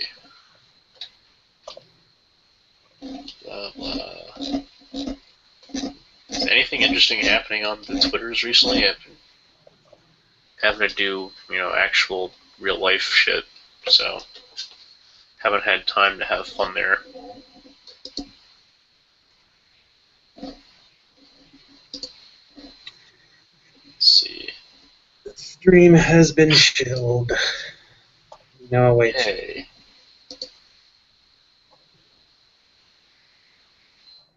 Whoa. Should we post this to 8chan, or should we wait for that some other time? We should do that some other time. That'll be a really fun night. I have to get my ass set back up here, get a couple hard drives, and get this thing redone. Whoa. Bah.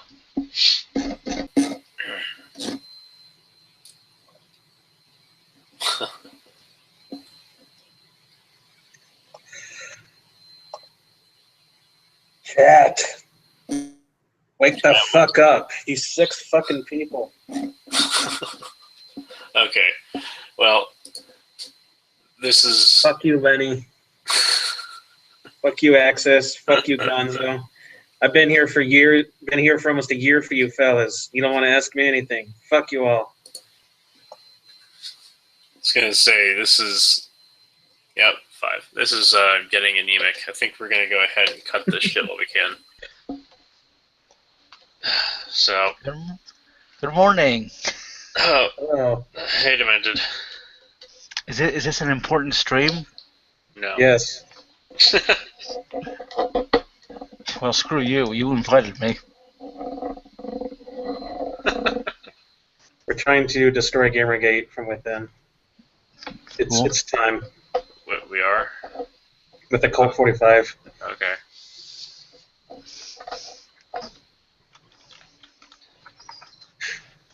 Yeah, just kill this stream. No goodbyes. Just kill it. Kill it now. Fascinating. Wait, no. Here's Dino. Hey. Oh boy. On a scale of 1 to 10 Batman, how pesky is that ad blocker? Super pesky. It's super pesky. Well, it's pretty fucking pesky, but, I advise to actually just leave it off and just please continue to trigger Mundane Matt with it. Just do not stop with the fucking memeing. Trigger the piss out of him. I like Mundane Matt.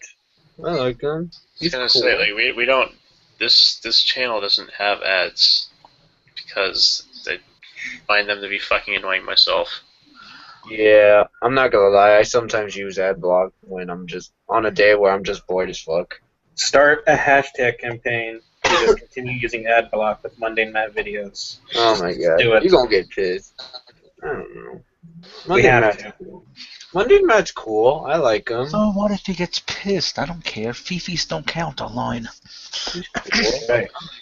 Well, how about like mundane videos deserve mundane ad blocks? I don't know. So, man, so what are we doing tonight? We going I don't know. We're going trick or treating to the pumpkin patch. Go await the Great Dolomite. The Great Dolomite? Great Dolomite? Charlie Yeah, Brown, no you idea. motherfucker. Hey, Charlie There Brown, you go. Charlie Brown, you motherfucker. Hey, fuck off. Charlie, I'm gonna get the Great All right, Dolomite, I know, and then he's I gonna know. come out of the pumpkin patch, and then he'll summon a plethora of hoes for me to test my meat thermometer on. Sorry, had to. What? Oh, I thought I muted you. No. Shit. That's been getting on my nerves. Hold on. So, boys, what are we gonna do tonight? Hey, now's your chance to sing, man. I know you were You're blocked doing the other night. Hey, Green Grapist, I don't wanna start anything, but why was I?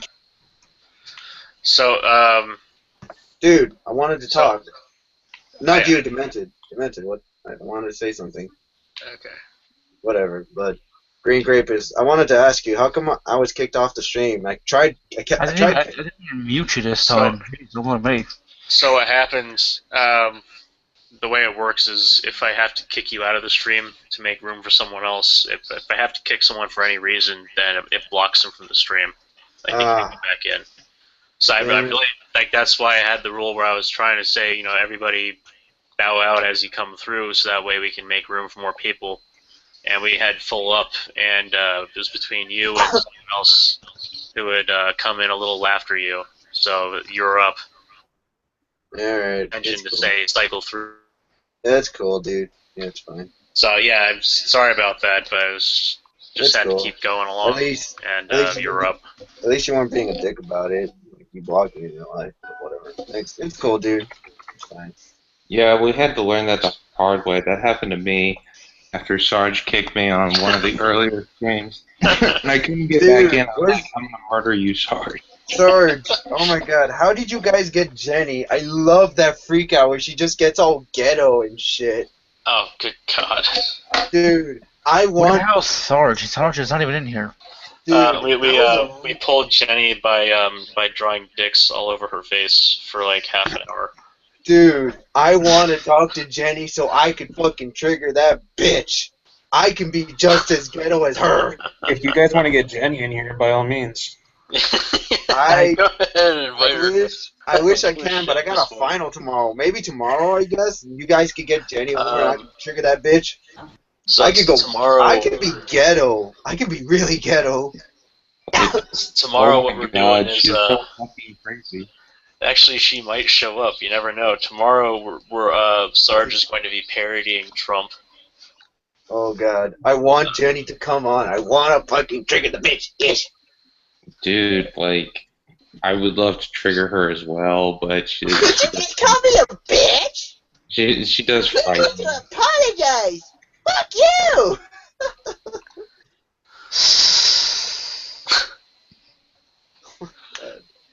Oh, I don't know.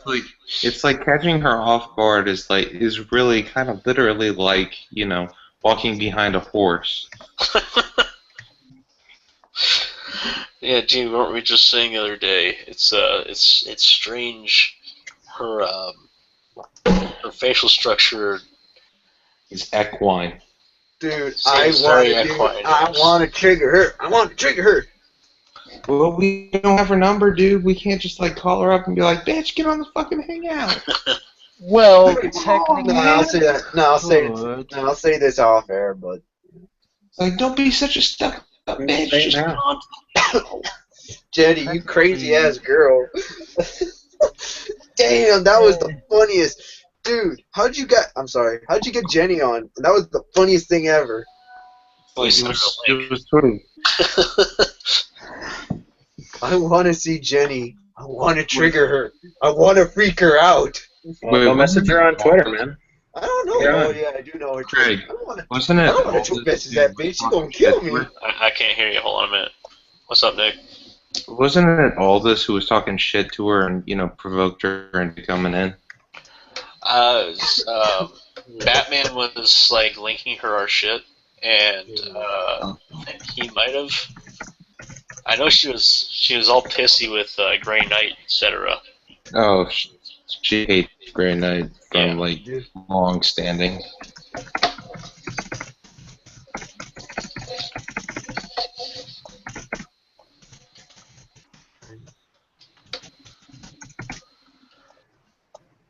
We should have all got drunk for this.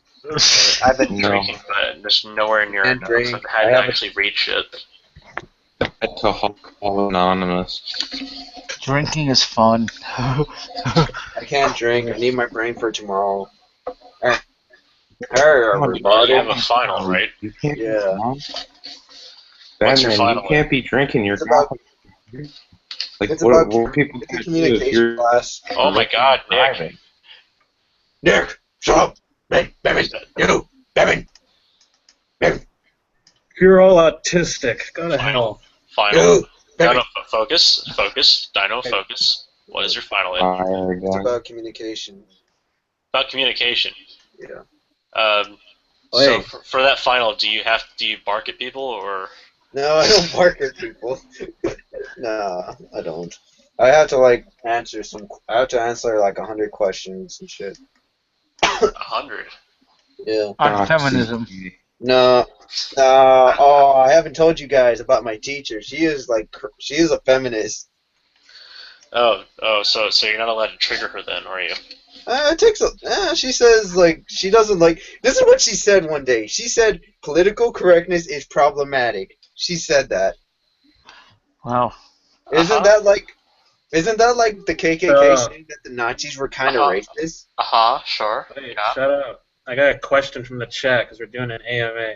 So Rami asks, okay, I got it. Who did you like best, Dick Grayson or Damian Wayne or Tim Drake or Jason Todd? I don't know who the fuck they are because I actually don't read the comics because you fuckers decided to make the comics. You fuckers decided to go ahead and write comics on me while I'm just trying to fucking, support and burn down Gamergate and fight crime and shit. You all are having fun with your movies on me. It's getting a little bit creepy now. But I do know Dick Grayson. And there is a reason he's called Dick Grayson. It's not his real name. It's just a little name we gave him. And we've been close. That's all I gotta say about that. I can't stop laughing. I love you, man. He has a bomb inside his turban. Anyone who wants to be called Dick is someone you don't want to be around. Who? Who? What'd you say? Anyone who wants to be called Dick is someone you don't want to be around. Dick Tracy. I prefer Jason Todd, mainly because he's just out to edge. Yeah. Hey guys, look. Oh guys, guess what? The Arkham Knight is Jason Todd. Oh no! Spoilers! Jesus fucking Christ. Who's the better STEM Lord, Craig or Demented? I'm gonna say Craig, because you probably know more about stem cells than any of us. Craig's about to be a doctor. Hey Batman, why don't you ever hire women? It's pretty misogynistic and all that crap. Ugh. Well, that came out of left field. Batman, you're so evil. Nobody likes you. Do you have a complex or something about Batman? What was your father like? What was my father like? I never had a father. Oh, figures. What about your mother? Was she feral? Like born immaculate? Are you talking to me? Are you talking to me, dude? Are you talking to me? I was, yes. Oh, I never had a father. My mom, she's cool. That's good. Yeah. I hate my dad, so. You guys are talking about parents on purpose, aren't you? Yes. Back it up, Batman. You'll fight crime. Batman, you can take it. Batman, Robin, why is my dick so hard when I fight crime? Oh God. Why, Batman? Why is your dick so hard when you fight crime? We need one more question from the chat. Just one more. Anybody? Remy, talk about butts and monkeys and the monkeys and no. Tide is turning. Oh shit! I got it. I have the best song. Yes, go ahead. Hold on. It sucks that.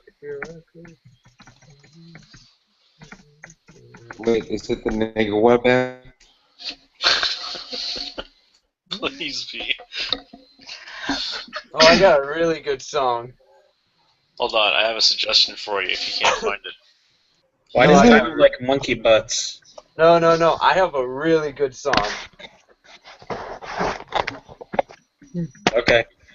Whoa! It's Can I down! go? This is horseshit! Can I sing? Yeah, you may sing.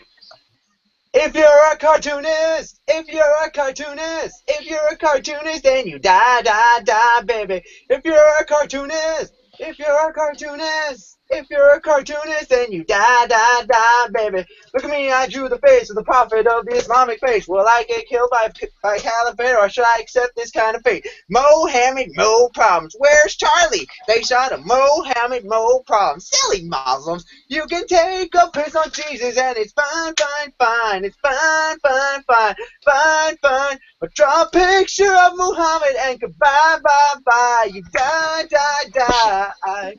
You're gonna die for some cartoon shit. Tell me, are we 4 years old? You got a gun, yeah, over some bullshit. Tell me, did we bomb a country you're from? If God is great, yeah, he's friends with retards, living in another millennium. You're gonna die, bitch, you're a cartoonist. Muslims are just tons of fun, bro. If you're a cartoonist, then you die, baby. If you're a cartoonist, then you die, baby. Muhammad isn't even real, nor is Jesus, baby. Spoiler alert, we'd all be dead in a few short years. So when will you taste bacon? You can take a shit on Moses and it's fine. It's fine. You're From the faith of one Muhammad and you die.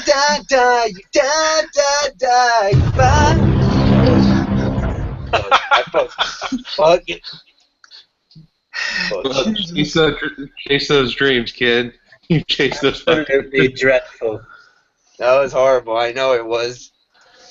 God damn it. No, actually, that was some concerted effort. I give you props for that one. You're gonna fly. You want me to finish it or not? No.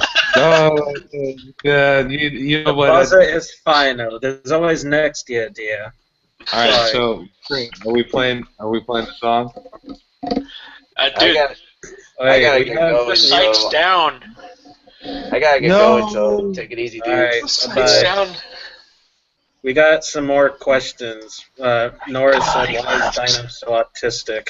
All right, hold Because he is. on. Get in my fair. Hold And on, buddy. In my fair. Oh, man. Okay. Oh, wait a second. You Here should we go go, and look here at we this shit up on Google and find a cached version, right? No, you won't find a cache version of it. Look. Here we Motherfucker. go. why don't I disclose it really?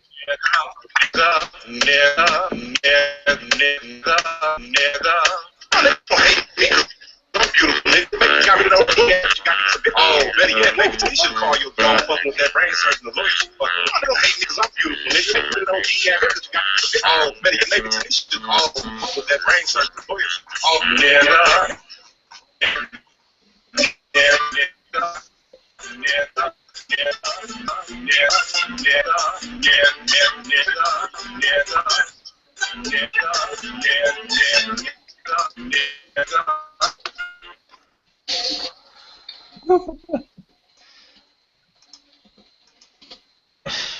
oh, I have no words.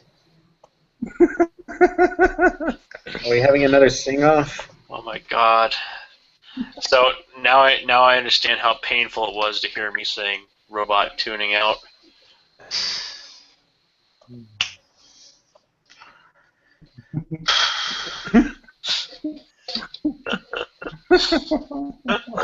Why is life so boring? Rami, I don't know anything about Wayne Enterprises. Again, you fuckers are just using your shit off the comics. Just leave me alone. So Rami, we're sorry you had to find out this way, but yes, Nick was having sex with a goat, and we tried to get him help. It didn't work.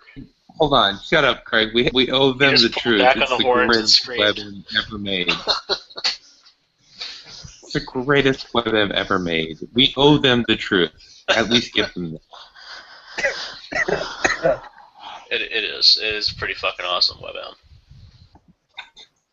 Especially when we trick people into watching. I say we should just keep the stream rolling. Just have the hangout out there while we all go to sleep. You know, people can listen to us snore. No. Sure, why not? I mean, like, you know, that didn't work out well for Ralph a couple times. Seems like he could have learned that first, but, you know, who am I to judge? Thing in the same intelligence spanning, maybe in a week or so. So yeah, heads up to the we could get Ralph on here. Go ahead. Like, how come this fetish for watching us as opposed to streaming with us? Nora, get in here. Nora, answer. Don't be like this. Why do you do this to me? I have a huge fetish of people watching me sleep. Yes, Nora. Don't question it. I mean, just go with it. Yes. Just you wait and see. It'll be different this time. Yes. Nora never stream with us. Well, somebody give her the link. Jesus. Well, she has the link. There's too many STEM lords in here. So, like wait, Nora is a STEM lord? No. Rami says kick Demented. Demented. Will you if leave? She wants me to leave. Will you leave? What? What'd you say? Said, would you leave to sate Rami? No. Sorry, Rami. Dude, that person's got it out for me. So fuck you, Remy. They have it. Okay. He's calling you out, Rami. What do they have it out for you for? I don't know. They just hate me. I don't know. Or maybe they're just trolling me. Who the fuck knows? Well, they apparently want you on the stream. Yeah. I thought you said she wanted me to be kicked out. I'm confused now. Well, huh. You just said Batman just said. Fucking never mind. We're all STEM lords. I mean, Sure. people are allergic. We're all STEM lords, so people have allergies to STEM lords. So Yeah, it's definitely. our fault. Yeah, 100%, totally. That's why Nora won't come on. Uh-huh. Nora, don't be that dude, though. Don't be that dude, Nora. Demented, you're gonna have to take one for the team here. You want me to leave? Yes. No, we want you to go. Fine, whatever. I can go ahead and drop it. It's nice to have you on. Whoa. Okay. I mean, I can drop it. It's not that big a deal. Yeah, dude, I'm about to, go outside and smoke, so don't feel too bad. Yeah, say it's... Well, he left. Well, Jack left too. Well, it's just us three. Hi, Jack. All right, to go in now, shut it down. Alright. Click on this shit now. You guys bullied Thanks for away showing Demented. This is your fault, Chad. You need to encourage us. I blame Raimi. In any event, thanks for showing up, people. Those who stopped by and, well, it was the thing. See you later.